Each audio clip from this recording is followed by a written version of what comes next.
கர்த்தருடைய பரிசுத்த நாமத்துக்கு மகிமை உண்டாவதாக. Glory be to the holy name of the Lord. இந்த ஆசீர்வதிக்கப்பட்ட வேளைக்காக நான் கர்த்தரை நன்றியோடு ஸ்தோத்திரிக்கிறேன். I thank my God with all gratefulness in my heart for this blessed time. இந்த இரண்டாம் நாள் மாலை கடந்து வந்த உங்கள் அனைவரையும் ஆண்டவராகிய இயேசு கிறிஸ்துவின் திருநாமத்தில் வாழ்த்தி வரவேற்கிறோம். In the name of the Lord Jesus Christ, we welcome and greet you all, those who have come to the second day meeting. கர்த்தருடைய பரிசுத்த நாமத்துக்கு மகிமை உண்டாவதாக. Glory be to the holy name of the Lord. அப்போஸ்தலருடைய நடபடிகள் 8ஆம் அதிகாரம் 38 39 வசனங்களுக்கு நம்முடைய கவனத்தை நாம் கொண்டு வரலாம். Let us turn our attention to Acts of the Apostles chapter 8 verses 28 and 29. 38 and 39. And he commanded the chariot to stand still, and they went down both into the water, both Philip and the eunuch, and he baptized him. And when they were come up out of the water, the Spirit of the Lord caught away Philip, that the eunuch saw him no more, and he went on his way rejoicing. ரதத்தை நிறுத்த சொன்னான். அப்பொழுது பிலிப்பும் மந்திரியும் ஆகிய இருவரும் தண்ணீரில் இறங்கினார்கள். பிலிப்பு அவனுக்கு ஞானஸ்நானம் கொடுத்தான். அவர்கள் தண்ணீரிலிருந்து கரையேறின பொழுது கர்த்தருடைய ஆவியானவர் பிலிப்பை கொண்டு போய் விட்டார். மந்திரி அப்புறம் அவனை காணாமல் சந்தோஷத்தோடு தன் வழியே போனான். கர்த்தருடைய பரிசுத்த நாமத்துக்கு மகிமை உண்டாவதாக. Glory be to the holy name of the Lord. இரண்டு பேர் ஒருமித்து தண்ணீரில் இறங்கி ஒரு ஆள் ஒரு நபருக்கு ஞானஸ்நானம் கொடுக்கிறார். கரையேறுகிறார்கள். ஒருவர் மறைந்து போய் விடுகிறார். ஒருவர் சந்தோஷத்தோடு பயணத்தை தொடர்கிறார். Two persons unitedly getting down into water, one is administering a baptism to the other, and they both coming up to the shore, and one is disappearing, the other one is going on his way happily. கர்த்தருடைய பரிசுத்த நாமத்துக்கு மகிமை உண்டாவதாக. Glory be to the holy name of the Lord. இதை போன்ற ஒரு ஆராதனைக்கு வந்துவிட்டு ஒரு மனிதன் திரும்பி போகிறான். And to such an worship a man came and returned back. தேவனை தொழுது கொள்ளும்படியாக வெகு தூரம் பயணப்பட்டு வந்த ஒரு மந்திரி. And he was a minister who came far away from a long distance to worship God. எத்தியோப்பியாவிலிருந்து எருசலேமுக்கு இப்படி ஒரு கன்வென்ஷனுக்கு அவன் திரும்பி போகிறான். And he is attending such a convention from Ethiopia to Jerusalem, and he was on his way back. அவன் தேவனை தொழுது கொண்டு திரும்பி போகிறதை நாம் பார்க்கிறோம். And we can see here that he was on his way returned back after his worship. அவனுடைய கையிலே ஒரு அழகான வேதம் இருந்தது. And he was having a beautiful Bible in his hand. அதிலே ஏசாயா தீர்க்கதரிசன புத்தகங்கள் இணைக்கப்பட்டிருந்தது. And in that Bible, that book Isaiah had been interconnected. அப்போஸ்தலர் 8ஆம் அதிகாரம் 27 28 நீங்கள் அதை படித்துக் கொள்ளலாம். And you can read about that in Acts of the Apostles chapter 8 verses 27 and 28. அவனுடைய ஸ்தானம் அங்கே சொல்லப்பட்டிருக்கிறது. And his position is mentioned there. அவனுடைய பொறுப்புகள் அங்கே சொல்லப்பட்டிருக்கிறது. And his responsibilities were also mentioned அவன் யார் என்று சொல்லப்பட்டிருக்கிறது. And it is told who is he. அவன் எந்த ஊரை சேர்ந்தவன் என்று சொல்லி இருக்கிறது. And it is mentioned to which city he belongs to. ஆனால் அவன் தேவனை தொழுது கொண்டு அவன் திரும்பி போகிறான். But he worshipped God and he was on his way back. அருமையான தேவனுடைய ஜனமே, நீங்களும் கூட எத்தனையோ ஆராதனைகளுக்கு வந்து தொழுது கொண்டு திரும்பி போகிறீர்கள். Beloved people of God, you have also worshipped God in various places in various times, and you have returned. இதை போன்ற எத்தனையோ வருடங்கள் அவன் வந்து போய் கொண்டிருக்கிறான். And he like this many years you have come here and gone back. அது அவனுக்கு வருஷம் அந்த ஊழியம் போல கடமை போல அதை நிறைவேற்றி கொண்டு வருகிறார். And every year he used to do this worship as a duty sake. அந்த குறிக்கப்பட்ட நேரத்திலே தேவனை தொழுது கொள்ள வருவான். And the particular appointed time he will come there for worship. தொழுகை முடிந்த உடனே அவன் போய் விடுவான். After the worship he will go back. ஆனால் தேவன் அன்றைக்கு அவனை சந்திக்க சித்தம் கொண்டார். But on that particular day God had will to meet him. அருமையான நண்பனே, உன்னுடைய வாழ்க்கையிலும் கூட நீ பல ஆராதனைகளுக்கு நீ வந்திருக்கலாம்.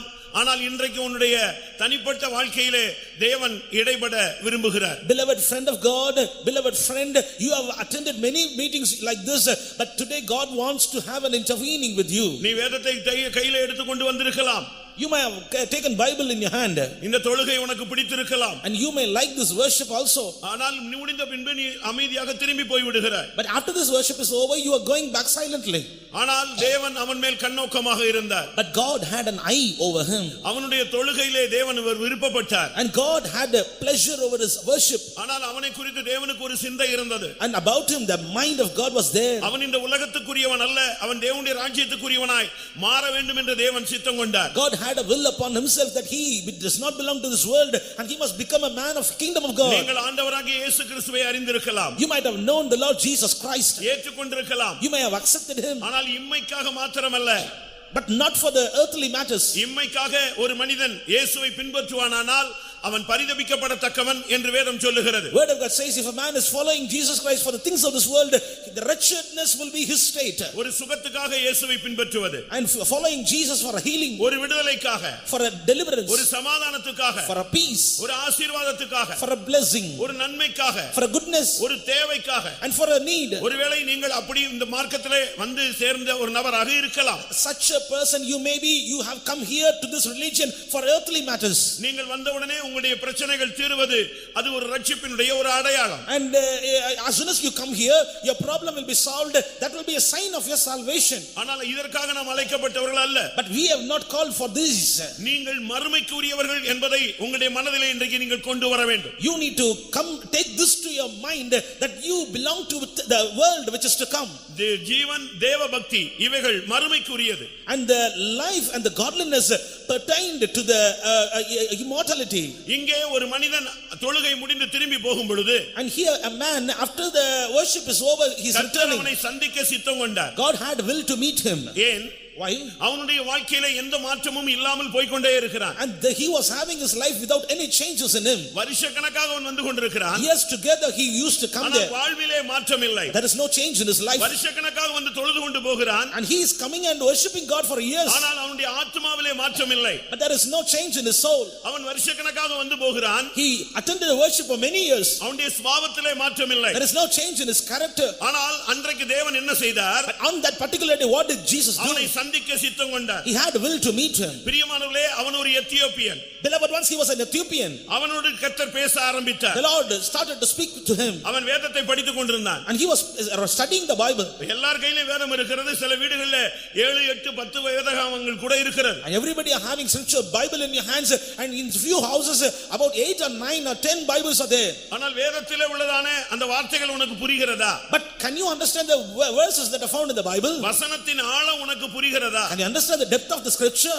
வசனத்தினுடைய தூய்மையான எண்ணம், தேவனுடைய மனது உனக்கு புரிகிறதா? The holy mind of God which is found hidden in the word of God. Can you understand எந்த it? நோக்கத்தோடு இந்த வார்த்தை சொல்லப்பட்டிருக்கிறது? With what purpose this word had been revealed there? வேத வசனங்கள் எதற்காக எழுதப்பட்டிருக்கிறது? Why the words of God had been written down? உன் கையிலே வேதம் இருக்கிறது. உன் உள்ளத்திலே வேதம் இருக்கிறதா? You have a Bible in your hand.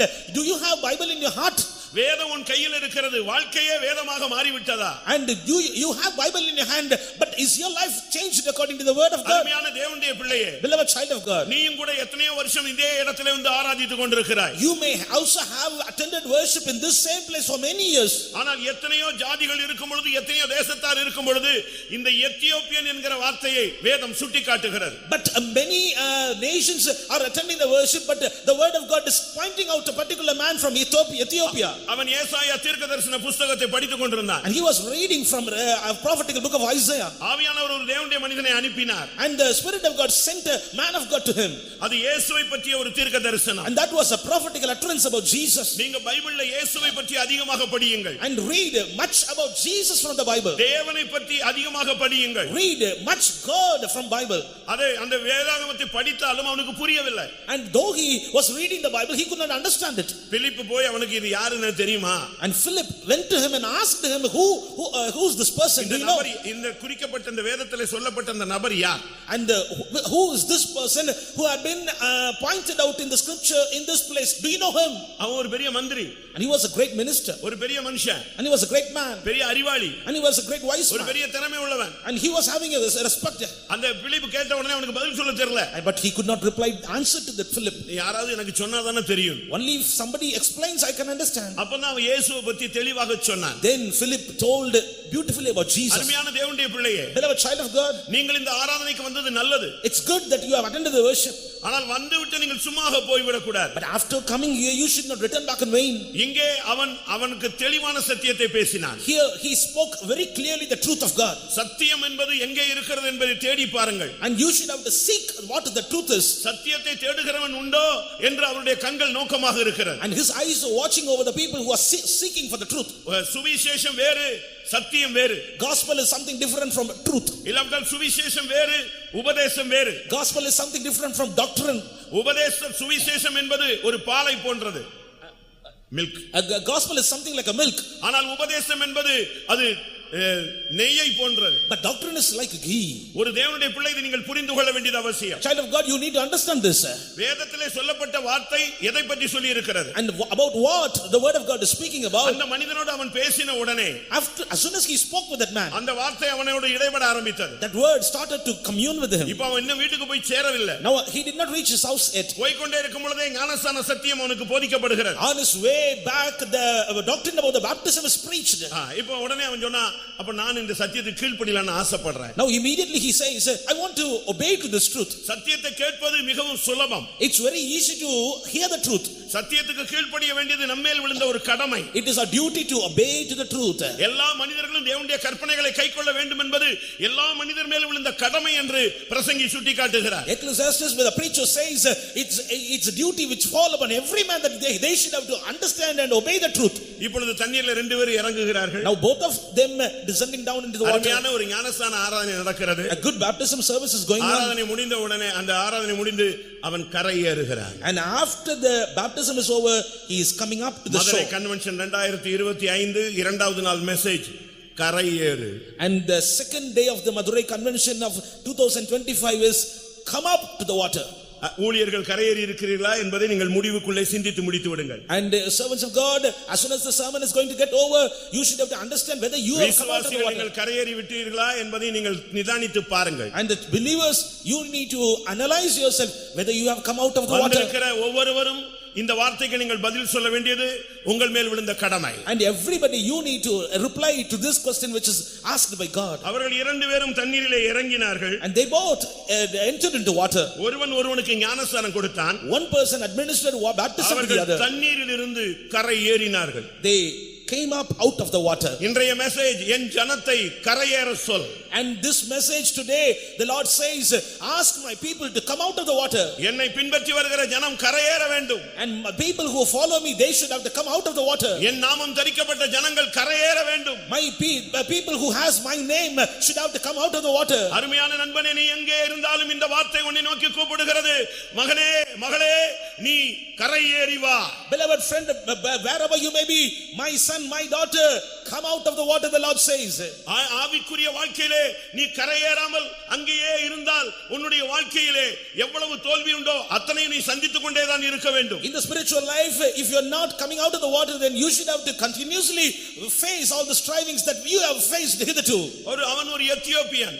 But he was an Ethiopian. வாழ்க்கையிலே சத்தியத்தை கேட்கிறீர்கள். And you are hearing the truth. இன்றும் எத்தனை பேர் எத்தியோப்பியர்களாகவே மாற்றமில்லாமல் அமர்ந்திருக்கிறோம். And how many of you are seated here without any change like an Ethiopian? எரேமியா 13:23 என்ன சொல்லுகிறது? What does Jeremiah chapter 13 verse 23 say?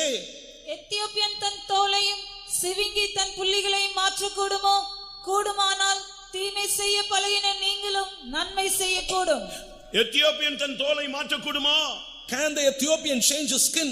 சிவிங்கி தன்னுடைய புள்ளியை மாற்ற முடியுமா? Or the leopard his spots? தீமை செய்ய பழகின நீங்கள் நன்மை செய்ய முடியுமா?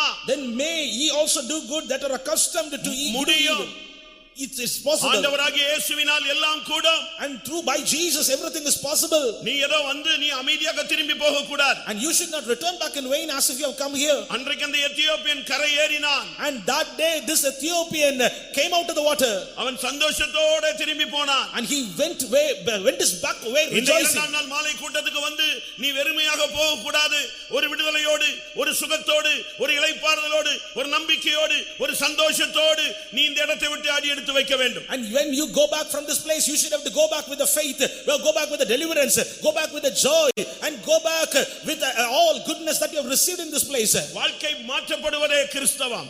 The Christianity is something, a transformation undertaken. பேச்சு மாறுவதே கிறிஸ்தவம். And the Christianity is something in which you are changing. பார்வை மாறுவதே கிறிஸ்தவம். And your sight, way of seeing is changed. புத்தி மாறுவதே கிறிஸ்தவம். And the way of thinking is changed. That is Christianity. உன்னுடைய Dress மாறுவதே கிறிஸ்தவம். Your dress is being changed. That is Christianity. உன்னுடைய சாயல் மாறுவதே கிறிஸ்தவம். And your likeness is changed. That is Christianity. உங்களுடைய வாழ்க்கையிலே அந்த எத்தியோப்பிய தன்மை போய் நீ திரும்பி போக வேண்டும். And in your life, your Ethiopian nature must be taken away from you, and you should have to return back. ஒன்று அவனுடைய புத்தியை அந்த தோலை மாற்ற முடியாமல் தவிக்கிறான். And one way he is struggling that he may not change his skin. தீமை செய்ய முடிந்த அந்த வாழ்க்கையை அவனால் மாற்ற முடியாமல் தடுமாறுகிறான். And he is stumbling that he could not change a way in which he was continuously doing evil. எசேக்கியேல் 34 நாம் பார்க்கும் பொழுது, When we see Ezekiel chapter 30 and verse 4. பட்டயம் எகிப்திலே வரும், எகிப்திலே கொலை என்கிறவர்கள் விழும்போது எத்தியோப்பியாவிலே மகாவேதனை உண்டாயிருக்கும். எத்தியோப்பியாவிலே மகாவேதனை. And in Ethiopia there was a great pain. மனித வாழ்வு என்பது மகாவேதனையான வாழ்வு. And the life of man is something filled with great ஒரு pain. சிலருக்கு அது இளைப்பாறுதலாய் இருக்கிறது. Only few are feeling at rest. ஆனால் ஒரு நேரம் வரும் பொழுது அந்த வேதனையை அவன் உணர்கிறான். But in a particular point of time he உங்களுடைய வாழ்க்கை எப்படி அமைந்திருக்கிறது? how your life is found. இந்த வாலிப பிராயத்தில் நீங்கள் எப்படி போய் கொண்டிருக்கிறீர்கள்? In your young age how you are passing your life. உங்களுடைய மோட்டம் முடிய போகிறதே, உங்களுடைய வாழ்க்கையில அந்த வேதனையில இருந்து வெளியே வந்து விட்டீர்களா? And your race is going to get over. Have you come out of that pain? எசேக்கியேல் 30 அதிகாரம் 9 வசனத்தை பார்க்கும் பொழுது, When we see Ezekiel chapter 30 and verse 9. நிர்விசாரமான எத்தியோப்பியரை தத்தளிக்க பண்ண அந்நாளிலே நிர்விசாரமான ஒரு வாழ்க்கை, A careless life. ஒரு தத்தளிக்க பண்ணக்கூடிய ஒரு வாழ்க்கை, A life in which you are made troubled. மனித வாழ்க்கையை இந்த 4 அனுபவத்துக்குள்ள தான் அது சிக்கி தவிக்கிறது. And the total life of a man is entangled in these 3 words. ஒன்று மாற்றமில்லாத வாழ்க்கை, One is life without any change. ஒன்று தீமை செய்ய பழகின வாழ்க்கை, Second, a life accustomed to do இன்னொன்று evil. மகா வேதனையான ஒரு வாழ்க்கை, Thirdly, a great pain. இல்லாவிட்டால் நிர்விசாரமான ஒரு வாழ்க்கை, Fourthly, a careless life. இல்லாவிட்டால் ஒரு தத்தளிக்க பண்ணுகிற ஒரு வாழ்க்கை. Or otherwise a life filled with the troubles. அருமையானவர்களே, நீங்கள் இந்த எந்த பகுதியிலே சிக்கி தவித்துக் கொண்டிருக்கிறீர்கள்? Beloved ones, in which part you are entangled and being strived. வெளியே நீ சிரிக்கலாம், And outwardly you may laugh. வெளியே ஒரு வேஷம் போடலாம், Outwardly you may have a fashion. நீ நன்றாக இருக்கிறது போல நீ நாடகம் போடலாம். You may put a drama that you are good. ஆனால் உன்னுடைய ஆத்துமாவின் உங்களை அங்கலாய்ப்பை அறிந்த தேவன் உன்னோடு இடைபட விரும்புகிறார். But God who understands your anguishing in your soul, like he wants to intervene with you. இந்த வொர்ஷிப்புக்கு நீ வந்தது நல்லது. It's good that you have come to this worship. ஆனால் நீ திரும்பி போகும் பொழுது But on your way back, நீ கீழ்ப்படிந்து சத்தியத்துக்கு ஒப்பு கொடுத்து நீ போக வேண்டும். you need to surrender and submit to the truth and you should go. அப்படி நீ கரை ஏறினால், If you go back out of the water, ரட்சிப்பின் சந்தோஷம் உன்னுடைய வாழ்க்கையில இன்றையிலிருந்து உண்டாகும். right from this day onwards you will have the joy of the salvation in your life. வொர்ஷிப்ல வந்து கை தட்டுறதோ, முழங்கால் போடுறதோ, ஆராதிக்கிறதோ, பாட்டு பாடுறதோ, ஆவியில நிரம்புறதோ அதோடு முடிந்து விடுகிறது அல்ல. Worship is not something ending with clapping your hands, being standing on your knees and filling with anointing and so on. உனக்காக கிருபாசனத்திலிருந்து வருகிற வார்த்தைக்கு நீ செவி கொடுக்க வேண்டும். You need to hearken to the voice which is coming in search of you right from the mercy seat. சிங்காசனத்திலிருந்து வருகிற வார்த்தைக்கு நீ கீழ்ப்படிய வேண்டும். You need to obey to the word of God which is right from the throne. சீயோனிலிருந்து வருகிற வேதத்துக்கு நீ செவி சாய்க்க வேண்டும். You need to hearken to the voice law which is proceeding out of Zion. எருசலேமிலிருந்து உனக்காக வருகிற வசனத்துக்கு நீ தலை சாய்க்க வேண்டும். You need to give your heads to the word of which is proceeding out of Jerusalem. இதுதான் இன்றைக்கு கர்த்தர் உன்னோடு கூட பேசிக் கொண்டிருக்கிற வார்த்தை. This is the word which God is speaking to you right now. நீ ரதத்திலே போய் கொண்டிருக்கிறாய். You are passing in chariot. வாழ்க்கை ரதத்தை நிறுத்தச் சொல்லு. And stop that chariot. நீ போய் கொண்டிருக்கிற போக்கை நிறுத்து. And you should have to stop that way in which you are going. Descend down. சத்தியத்துக்கு கீழ்ப்படியும்படியாக இறங்கு. And come down that you may obey to the truth. உன்னுடைய மனது மாம்சம் விரும்பினபடி நீ திரும்பி போய் கொண்டிருக்கிறாய். And you are going according to your mind and lust. இன்னும் எத்தனை வருஷம் நீ இப்படி போய் கொண்டே இருப்பாய்? For how long you will be going in your way? இன்றைக்காவது இந்த வசனத்துக்கு நீ செவி சாய்த்தால், உனக்கு கிடைத்த இந்த நாளிலாகிலும் இந்த வார்த்தைக்கு நீ அடிபணிந்தால் அது உனக்கு நலமாயிருக்கும். It will be good to you if you surrender yourself to this word of God which is coming in search of you even this day. நீ எத்தியோப்பியனாய் திரும்பி போகாதே. Do not go back as an Ethiopian. தேவனுடைய பிள்ளையாய் திரும்பி போ.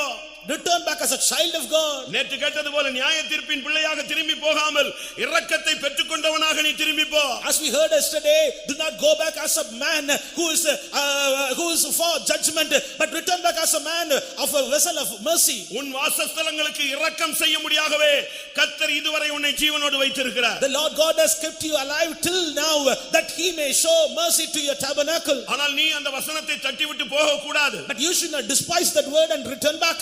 நீ கேட்கிற சத்தியத்துக்கு நீ உன்னை ஒப்பு கொடுக்க வேண்டும். You need to submit to the word of God which you hearken. அப்போஸ்தலர் 6 அதிகாரம் என்ன சொல்லுகிறது? Acts of the Apostles chapter 6 and verse 7, the word of God. 7 வசனம் என்ன சொல்லுகிறது? And what the word of God says there? இந்த விசுவாசத்துக்கு நீ கீழ்ப்படி. You obey to this faith. ரோமர் 2 அதிகாரம் 8 வசனம் என்ன சொல்லுகிறது? Romans chapter 2 verse 8, what does it say? இந்த சத்தியத்துக்கு நீ கீழ்ப்படி. Obey to this truth. 2 தெசலோனிக்கேயர் 3ஆம் அதிகாரம் 14ஆம் வசனம் என்ன சொல்லுகிறது? 2 Thessalonians chapter 3 verse 14, what does it நீ say? கேட்கிற வசனத்துக்கு நீ கீழ்ப்படி. Oh, obey to the word of God which you hearken to. ரோமர் 6:17 என்ன சொல்லுகிறது? Romans chapter 6 verse 17, what does it இந்த say? கேட்கிற உபதேசத்துக்கு நீ கீழ்ப்படி. Obey to the doctrine which you hearken today. நீ பெரிய மந்திரியாக இருக்கலாம். You may be a great நீ minister. ஒரு பெரிய பொக்கிஷசாலை அதிபதியாக இருக்கலாம். You may be a great treasurer. அறிவு இருக்கும், திறமை இருக்கும், ஆஸ்தி இருக்கும், எல்லாம் இருக்கும். ஆன்மீகம் இருக்கிறதா? You may have wisdom, skills and treasure, but do you have spirituality? ஆவியானவர் உன்னோடு இடைப்பட விரும்புகிறார். And the Spirit of God wants to intervene with you. உன்னுடைய அறிவை இந்த சத்தியத்துக்குள்ள நுழைக்காதே. And do not put your wisdom into this truth. தேவனுடைய அறிவுக்கு நீ கீழ்ப்படி. Surrender to the wisdom of God. பாருங்க, சில நிமிடத்துல அவன் அப்படியே சரண்டர் ஆயிட்டான். And see there, within few minutes, he totally surrendered. ஒரு செகண்ட்ல அப்படியே ரதத்தை விட்டு கீழே இறங்கிட்டான். And within a second, he came down from his chariot. கர்த்தருடைய பரிசுத்த நாமத்துக்கு மகிமை உண்டாவதாக. Glory be to the holy name of the Lord. நீங்கள் எந்த நிலவரத்துல வந்திருந்தாலும் இந்த இரண்டாவது நாள் கேட்கிற இந்த உபதேசத்துக்கு உங்களை கீழ்ப்படிந்து பழகுங்கள். In whatever state you may have come to this place, but you should have to make a practice to obey to the word of God which you hearken to. இன்றைக்கு நீங்கள் கீழ்ப்படியும் பொழுது, Today when you obey, இந்த உபதேசத்துக்கு நீ கீழ்ப்படிஞ்சனா இப்பமே நீ பரிசுத்தவானா மாறிடலாம். if you obey to this doctrine, right now you will be made a holy man. இந்த உபதேசத்துக்கு அவ்வளவு ஒரு கேரண்டி இருக்கு, ஸ்பெஷாலிட்டி இருக்கு. And there is a great speciality in this doctrine. இந்த பெந்தேகோஸ்தே உபதேசம் கேட்டுக்கிட்டு இருக்கும் பொழுதே ஒருவனை அப்படியே மாற்றிடும். And this TPM doctrine, as soon as you hear this will change you a saint. யோவான் 15:3. John chapter 15 verse 3. யோவான் 15:3. நீங்கள் இப்பொழுது கேட்ட நான் உங்களுக்கு சொன்ன உபதேசத்தினாலே நீங்கள் இப்பொழுதே சுத்தமாயிருக்கிறீர்கள். உபதேசத்தினுடைய சத்தியம் என்ன தெரியுமா? கேட்டுக்கிட்டு இருக்கும் பொழுதே உன்னை சுத்தமா மாத்திக்கிட்டே வரும். Do you know the power of the doctrine? As soon as you hear it, it will purge you, it will sanctify you. பிரசங்கம் கேட்கும் பொழுதே நீ உன்னை சரண்டர் பண்ணிக்கிட்டே வரணும். And as soon as you hear the sermon, you need to surrender. அருமையான தேவனுடைய ஜனமே, நீ ஒருவேளை எத்தியோப்பியா வந்திருக்கலாம். நீ மறுபடியும் இரக்கம் பெற்றவனாக, விடுதலை பெற்றவனாக, அவன் சந்தோஷத்தோடு கரையேறி போனான். அதுபோல நீ திரும்பி போக வேண்டும். Beloved people of God, you may have come here as an Ethiopian, but on his way back he returned back as a man who received mercy, and he went back his way rejoicing. Likewise you should also return. இன்றைக்கு தேவனுடைய வசனம் உன்னோடு போராடுகிறது. And tonight the word of God is striving with you. தேவனுடைய வார்த்தை உனக்காக அனுப்பப்படுகிறது. Word of God is sent for you. இன்றைக்கு நீ எந்த இடத்தில் இருக்கிறாய் என்பதை நீ புரிந்து கொள்ள வேண்டும். And tonight you need to understand in which place are you. இன்றைக்கு நீ கீழ்ப்படிய வேண்டிய ஒரு நேரம். And tonight is the time in which you need to obey. கேள்வி கேட்கிற நேரம் அல்ல. It's not the time to question God. இந்த நேரத்தை நீ பயன்படுத்தி சத்தியத்துக்கு நீ அப்படியே சரண்டர் ஆக வேண்டிய நேரம். Make use of this time and surrender totally to the truth. இந்த சத்தியத்தை சொன்ன உடனே அவன் சொன்னா ரதத்தை நிப்பாட்டு. And as soon as the truth was preached, he commanded the chariot to stop. நான் திரும்பி வீட்டுக்கு போகும்போது நான் சத்தியத்துக்கு கீழ்ப்படிஞ்சவனா போக விரும்புறேன். I want to return back to my home as a person who obeyed the truth. அங்கேயே அவனுடைய வாழ்க்கை மாற்றப்பட்டு விட்டது. And there his life was changed. இந்த சபையினுடைய இந்த எழுத்தின் பிரகாரமான இந்த பெந்தேகோஸ்தே சபையினுடைய ஸ்தாபகர் உங்களுக்கு தெரியலாம். And you may have known about the literal founder of this TPM church. அவர் ஒரு பெயர் கிறிஸ்தவ சபையில ஒரு போதகராக உபதேசியராக இருந்தவர். He was a preacher in a independent church, a Christian church. Australian missionary இலங்கையில ஊழியம் செய்தார்கள். And Australian missionaries were serving God at Sri Lanka. அங்கே அவரும் அந்த மீட்டிங்கு போயிருந்தார். And even he also attended that meeting. அங்கே தான் அவருக்கு முதல் சந்திப்பு, டைரக்ட் சந்திப்பு உண்டாகிறது. And there he got the first meeting with God directly. அன்றைக்கு அவர் பரிசுத்த ஆவியை பெறுகிறார். And that day he received the anointing of the Holy Spirit. கடைசி நாள், that last day. அங்கே அவர்கள் சொல்லுகிறார்கள், And there they said, ஒரு தீர்க்க தரிசனம், a prophecy. இங்கே இருக்கிற ஒரு நபர், Here one person, அவரை கொண்டு நாங்கள் ஆண்டவர் ஒரு ஊழியத்தை தொடங்க போகிறார். God is going to start a ministry through him. அது விசுவாச ஊழியம். That will be a faith ministry. அந்த சபை இந்த பூமி எங்கும் விரிவடையும். And that a church will be spread worldwide. அந்த சபை மகிமை அடைந்து மறுரூபமாகும். That church will be glorified and it will be transformed. இந்த தீர்க்க தரிசனம் அங்கே சொல்லப்பட்டது. And this prophecy was there. கூட்டம் முடிந்தது. The meeting came over. அந்த மிஷனரிகள் 2-3 பேர்ல தீர்க்க தரிசனம் சொன்னவர் சொன்னாரு, அந்த ஆளை நாங்க பார்க்க விரும்புறோம்னு சொன்னாங்க. And that one among the missionaries who prophesied, they announced, we want to meet this particular person. கொஞ்ச நேரத்துக்கு முன்னால worship நடந்துச்சு பாத்தீங்களா, அதுல ஒரு சிலருக்கு அந்த வார்த்தை வந்திருக்கும், அந்த ஆளுங்களுக்கு கரெக்ட்டா அது டச் ஆயிருக்கும். And before we had worship, during the worship the few words might have reached you. That particular person, he might have received that word. அந்த வார்த்தையில தொடப்பட்ட 2-3 போதகர்கள் அங்கே எழும்பி போனார்கள் ஸ்டேஜுக்கு. And 2 or 3 preachers stood and reached the stage saying that we have received that word. அவங்க அந்த விசுவாச ஊழியத்தை கொஞ்சம் எக்ஸ்பிளைன் பண்ணி சொன்னாங்க. And they explained the faith life and ministry. அதுல 2 பேர் போயிட்டாங்க. And 2 of them returned. கடைசில பாஸ்டர் பால் அவர்கள் போய் நின்னார். And finally Pastor Paul was standing there. விசுவாச ஊழியம் செய்ய முடியுமா? And they asked, can you do the faith ministry? சம்பளம் வாங்காம ஊழியம் செய்ய முடியுமா? Can you do a ministry without any wages? வேலை செய்யாம தேவனை நம்பி நிக்க முடியுமா? Can you do the ministry without any job? தேவனுடைய வேலையை மட்டும் உன்னால செய்ய முடியுமா? Can you do only the ministry of God? இவர் எல்லாத்துக்கும் தலையாட்டிட்டே வந்தார். And he was nodding his head for everything. இவருக்குள்ள ஆவியானவர் ஒப்புக்குடுன்னு சொல்லிட்டே இருந்தார். And the spirit of God which was within him inspired him to அவங்க எல்லாரும் தலையில கை வச்சு ஒரு ஜெபம் பண்ணி அனுப்பிட்டாங்க. And they prayed and sent him back. அப்படி தொடங்கப்பட்ட சபை தான் இது. And this is that church which was founded in that way. அதனால தான் 1000 போராட்டங்கள் வந்தாலும் இது நிக்கும்.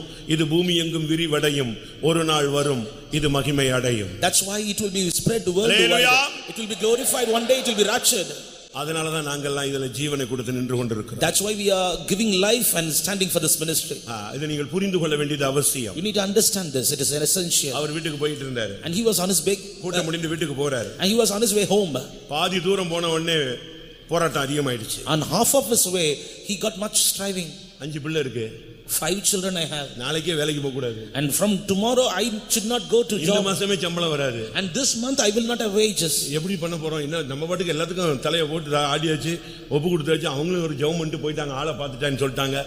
போயாச்சு. இப்ப என்ன பண்றது? And we have surrendered and they have prayed and they have told that we need to start the ministry. What அவ்வளவு நேரம் சும்மா எழுப்புதல்ல வந்தவர் வர்ற வழியிலே அப்படியே டவுன் ஆயிட்டே வருது. பேட்டரி சார்ஜ் டவுன் ஆயிட்டே வருது. And on his halfway to home the battery is getting வீட்டுக்கு வந்த உடனே அவங்க மிஸ்ஸஸ் கூப்பிட்டு கேட்டாங்க, என்ன நேத்துலாம் எழுப்புதல்ல வந்தீங்க, இன்னைக்கு என்ன டல்லா வரீங்க? And when he reached his house his wife asked why you are very dull. அவர் சொன்னார், இப்படி நடந்துச்சு. And he explained all the things happened there. நான் சரண்டர் பண்ணிட்டேன். And I have surrendered, he told. வர்ற வழியில ஒரு பெரிய கேள்வி. But on my way I got a question. என்ன பண்ண போறோம்? Next what will do? அவங்க சொன்னாங்க. And his wife replied. இங்க இருக்கிற சகோதரிகளை நம்ம கவனிக்கணும். And sisters here you should have to keenly understand. அவங்க சொன்னாங்க. And she replied. ஒப்பு கொடுத்துட்டீங்களா? Have you surrendered? சரண்டர் பண்ணிட்டீங்களா? Have you surrendered? மனப்பூர்வமா ஒப்பு கொடுத்துட்டீங்களா? Wholeheartedly have you surrendered? தலையில கை வச்சு ஜெபிச்சிட்டாங்களா? Have they prayed? நம்பிக்கையோட இருங்க. And let us have. ஒண்ணுமே இல்லனாலும் குழாயில வர்ற பைப்ல வர்ற தண்ணியை குடிச்சிட்டு நம்ம பிள்ளைகளை வளர்க்கலாம்னு சொன்னாங்க. Even if we don't have anything, we can grow up your children having the water which is coming out of the pipe. உடனே அவர் சொன்னார், உண்மையாவே சொல்றியா? And he asked him, are you telling faithfully? அப்படி நான் ஒப்பு கொடுக்கிறேன். And let us surrender. இதுதான் விசுவாச மார்க்கத்தினுடைய விதை. This was the seed of the faith ministry. அன்றைக்கு விதைக்கப்பட்ட விதை தான் இன்னைக்கு நம்ம எல்லாரும் விருட்சங்களாக, கிளைகளாக, பூக்களாக, கனிகளாக சபைக்குள்ள நீயும் நானும் உட்கார்ந்திருக்கிறோம். And because of that seed today we are great trees and flowers and branches and leaves today. சத்தியம் என்பது வித்தியாசமானது. And the truth is something different. நீங்க அதை சரியான விதத்தில் புரிந்து கொள்ள வேண்டும். You need to understand it clearly. ஊழியம் என்பது வித்தியாசமானது. Ministry is something different. ஊழியர்கள் என்பவர்கள் வித்தியாசமானவர்கள். Servants of God are also some different. அவன் ஏற்கனவே தொழுதுட்டு தான் வந்துகிட்டு இருக்கான். And already he worshipped and he is on his way back. அவன் எருசலேமிலே போய் ஒரு தொழுது ஒரு worship முடிச்சிட்டு தான் போயிட்டு இருக்கான். ஆனா அடுத்த ஒரு ஊழியக்காரன் அவனை டச் பண்றான். அந்த தொழுகையில சம்பந்தம் இல்லாத நித்திய ஜீவனுக்குரிய ஒரு ஆசாரியன் அங்கே இருக்கிறான். And after his worship when he was on his way back, another servant of God who is not having any connection with that previous worship, he is having a connection to the eternal life. He is doing ministry now. வேதபாரகன் உண்டு. And there is scribes. பரிசேயன் உண்டு. And there are Pharisees. சதுசேயர்கள் உண்டு. There are Sadducees. பிரதான ஆசாரியர்கள் உண்டு. There are high priests. இதையெல்லாம் தாண்டி இயேசு உண்டு. More than above all these things Jesus is there. வேதபாரகன் புறக்கணிக்கப்பட்டான். Scribes are despised. சதுசேயன் புறக்கணிக்கப்பட்டான். Pharisee was rejected. பிரதான ஆசாரியன் நிராகரிக்கப்பட்டான். And the high priest was also despised. மெல்கிசேதேக்கின் முறைமையின்படி நித்திய பிரதான ஆசாரியராக என்றென்றைக்கும் நாமம் தரிக்கப்பட்டவர் இயேசு. Jesus is the one who is according to the order of Melchizedek, the eternal high priest. அந்த உபதேசத்தை தான் நாங்க பேசுகிறோம். And we are preaching that doctrine. கர்த்தருடைய பரிசுத்த நாமத்துக்கு மகிமை உண்டாவதாக. Glory be to the holy name of the Lord. பிலிப்பு அவனுக்கு சத்தியத்தை சொன்ன உடனே சொன்னார், ரதத்தை நிப்பாட்டு, என் வாழ்க்கையில இனிமே நான் சரியான நிலவரத்துல தான் வீட்டுக்கு போக விரும்புகிறேன். As soon as Philip preached the truth, he commanded the chariot to stop. I want to return back having a salvation. நான் எத்தியோப்பியனா நான் திரும்பி போக விரும்பவில்லை. I don't want to return back as an Ethiopian. சத்தியத்துக்கு கீழ்ப்படிந்தவனாய் திரும்பி போக விரும்புகிறேன். I want to go back as a man who obeyed truth. உபதேசத்துக்கு கீழ்ப்படிந்தவனாக போக விரும்புகிறேன். I want to return back as a man who obeyed the doctrine. தேவனுடைய வார்த்தைக்கு நான் கீழ்ப்படிந்து போக விரும்புகிறேன். I want to return back having obeyed to the word of God. பிரியமானவர்களே, நீங்கள் பரலோக ராஜ்யத்தின் மேன்மையை புரிந்து கொள்ள வேண்டும். Beloved ones, you need to understand the excellency of the kingdom of heaven. பரலோகத்தை காண்பது ஒரு பகுதி. And seeing the kingdom of God is one part. பரலோகத்துக்குள் பிரவேசிப்பது ஒரு பகுதி. Entering into the kingdom of God is another part. பரலோகத்திலே மேன்மையான இடத்திலே இயேசுவோடு சேர்ந்திருந்து வாழ்கிறது அது ஒரு பகுதி. And rejoicing and living together with Jesus in the sublime part of the kingdom of God is something different. பரலோகத்தை காண விரும்புகிறாயா? Do you want to see the kingdom of God? பரலோகத்துக்குள்ளே போக விரும்புகிறாயா? Do you want to enter into the heaven? இல்ல பரலோகத்திலே ஒரு மேன்மையான இடத்தை நீ அடைய போகிறாயா? Or otherwise are you going to inherit a great portion in the kingdom of heaven? நான் last வீக்ல ஒரு சின்ன இது படிச்சேன். And last week I read a small article. இந்துக்கள்ல சொல்லப்பட்ட ஒரு வார்த்தை. And it was mentioned in the Hindus. மோட்சத்தில் 4 இடம் சொல்லிருந்தான். And they are told in the heaven there are 4 places. நம்ம பரலோகத்துல 4 இடம் சொன்னா மத்த கிறிஸ்தவங்க எல்லாம் சொல்றான் பெந்தேகோஸ்காரங்க வந்து பரலோகத்தை 4 பிரிச்சிட்டான்னு சொல்றான். And if we say that we have 4 places, there are 4 places in the heaven, other Christians are saying Pentecostal people have divided the kingdom of heaven into 4. ஆனா நான் அதுல படிச்சு எனக்கு ஆச்சரியமா இருந்துச்சு. உடனே எழுதி வச்சிட்டேன். When I read that article, I got amazed. எப்படி பரலோகத்தில் 4 இடம் இருக்குதா? And 4 places in heaven. ஒன்று நுழைவாயில் இடம். அதிலேயே நின்னுட்டு இருக்கலாம் கடைசி வரைக்கும். And first is the entrance or the gate. இரண்டாவது ஒரு இடம் இருக்குது. And second is there is a place. அங்க போய் உள்ள நுழைஞ்சு பார்க்கிற ஒரு இடம். And secondly there is a place அதாவது எல்லாத்தையும் பார்க்கிறது கேட்கிறது ஒரு இடம். From there you can hear and see the kingdom of God. மூன்றாவது இடம். Thirdly another place. அங்க இறைவனோடு போய் நிக்கிற ஒரு இடம். And there is a place you can stand together with God. மோட்சத்தில் எழுதி வச்சிருக்காங்க இந்துக்கள். And in நாலாவது இடம் இறைவனோடு ஒன்றாக கலந்து விடுகிற ஒரு இடம். And fourthly there is a place in which you will be merged together with the Lord. பரலோகத்துல எங்கேயோ மூளைக்கு போறதுக்கு இந்த கூட்டம்லாம் தேவையில்லை. அது எங்கேயோ போனாலே போயிடலாம். And if you want to go to some place in heaven, you can go to another. யோவான் 3:3 சொல்லுகிறது ஒருவன் மறுபடியும் பிறவாவிட்டால் தேவனுடைய ராஜ்யத்தை காண மாட்டான். John chapter 3 verse 3 says except a man be born again he cannot see the kingdom of God. யோவான் 3:5 சொல்லுகிறது ஜலத்தினாலும் ஆவியினாலும் பிறவாவிட்டால் ஒருவன் தேவனுடைய ராஜ்யத்தில் பிரவேசிக்க மாட்டான். John chapter 3 verse 5 says except a man be born of water and spirit he cannot enter into the kingdom of God. ஞானஸ்நான சத்தியத்தை அழகாக அவனுக்கு பிலிப்பு போதித்தான். Philip beautifully preached the baptism truth. எத்தியோப்பியனா நீ திரும்பி போகாதே. Oh Ethiopian, do not return back as Ethiopian. உன்னுடைய தோல் மாற்றப்பட வேண்டும். Your skin should be changed. உன்னுடைய வேதனை மாற்றப்பட வேண்டும். Your great pain should be changed. உனக்கு ரட்சிப்பின் சந்தோஷம் உண்டாக வேண்டும். You need to have the joy of salvation. அப்படியானால் நீ சத்தியத்துக்கு கீழ்ப்படிய வேண்டும். If it is so, you need to obey to the truth. அருமையான நண்பனே, நீ சரியான ஞானஸ்நானம் எடுத்திருக்கிறாயா? Oh dear friend, have you received the right baptism? இன்னைக்கு ஞானஸ்நானங்கிறது தெருவா வந்து விடுது. And today baptism have come to நீங்க கூட streets. பலவிதமான ஞானஸ்நானம் எடுத்திருக்கலாம். You may have also obtained many kinds of baptism. நான் பொன்னகரத்தில் இருக்கும் பொழுது when I was serving God at Ponnagara, ஒரு சகோதரன் ஒரு சகோதரி அவங்க பிள்ளைகள் அங்க வருவாங்க. and father mother and their children used to come there. அவங்க வீடு மாப்பாளையத்துல இருந்துச்சு. And the house was at Mapalayam. அப்ப அவங்களுக்கு ஞானஸ்நானத்தை பத்தி சொன்னபோது அவங்க சொன்னாங்க அந்த ரெண்டு பிள்ளைகளும் சொல்லிச்சு எங்க அப்பாவுக்கு முதல்ல ஞானஸ்நானம் கொடுங்க. And when I spoke about baptism, the 2 children told you need to give baptism to my father at first. அவங்க 7th டேல teacher. And they were teacher in 7th day. Mappalayam 7th டே ஸ்கூல்ல teacher. And in Mapalayam 7th day school they were teachers. அந்த பிள்ளைங்க சொல்லிச்சு ரெண்டு எங்க அப்பாவுக்கு அம்மாவுக்கு ஞானஸ்நானம் சரியா கொடுங்க. The children told me you need to give right baptism to my father. இன்னும் ஞானஸ்நானம் எடுக்கலையா? And they have not got it. எங்க அப்பாவும் அம்மாவும் 5 ஞானஸ்நானம் எடுத்துட்டாங்க. And my father and mother have got 5 baptisms. இப்போ அது பெந்தேகோஸ்ல கொடுங்க, ஒழுங்கானது கொடுங்க. You have to give the right baptism.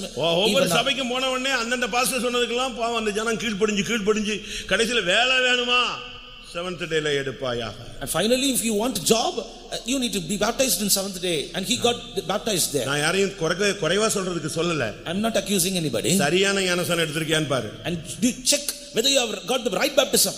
பாஸ்போர்ட்ல ஒரு ஸ்பெல்லிங் தப்பா இருந்தா நீ எங்க போக மாட்ட, வெளிநாடு போக மாட்ட. If there is a spelling mistake in your passport, you will not be taken to another country. பாஸ்போர்ட்ல உங்க அங்க அடையாளம் தப்பா இருந்துச்சுன்னா உள்ள போக மாட்ட. Your sign of your body, if it is missing in your passport, you cannot reach the other end. Last 3 months back நான் வந்து பாஸ்போர்ட் ரினியூவலுக்கு போயிருக்கேன். And I went for the passport renewal. ஒவ்வொரு ஸ்டேஜா நான் தாண்டி போயிட்டேன். And I was passing over every stage. Last stage 4th ஸ்டேஜ்ல நிக்கிறேன். I was in the last stage, the fourth stage. ஒரு ஐயாவை ரிஜெக்ட் பண்றாங்க அங்க. And they are rejecting a particular man. அவர் பேர் வந்து செல்வம். And his name was Selvam. அவ்வளவுதான். Just that. பான் கார்டுல செல்வான்னு இருக்கு. But it was Selva in passport. பாஸ்போர்ட்ல செல்வா எம் காணும். M is missing there. இதை எடுத்துட்டு போயிட்டு இன்னும் 3 மாசம் டைம் இருக்கு, எல்லாத்தையும் கிளியர் பண்ணிட்டு திருப்பி ரிவர்ஸ் வான்னு சொன்னாங்க. And they told you have 3 more months time. ஒரு ஸ்பெல்லிங் ஒரு வார்த்தை கூடுனா குறைஞ்சாலே நீ வெளிநாட்டுக்கு போக முடியாது.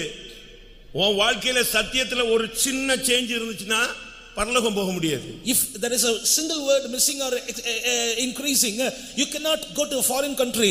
Likewise, in your life, if the truth is missing, you cannot reach the heaven. காணக்கூடிய இந்த ராஜ்யத்துக்கு போகிறதுக்கு உன்னுடைய பெயர், உன்னுடைய அடையாளங்கள், உன்னுடைய சாயல், உன்னுடைய கண்ணின் கருவிழி, உன் கையினுடைய அடையாளங்கள் எல்லாம் சரியா இருக்கணும். காணக்கூடாத தேவனுடைய ராஜ்யத்துக்கு போகிறதுக்கு எவ்வளவு முக்கியம் என்பதை நீங்கள் புரிந்து கொள்ள வேண்டும். If you want to travel to a kingdom which you can see with your eyes, and they are checking everything, your name, your likeness and your signs and so on.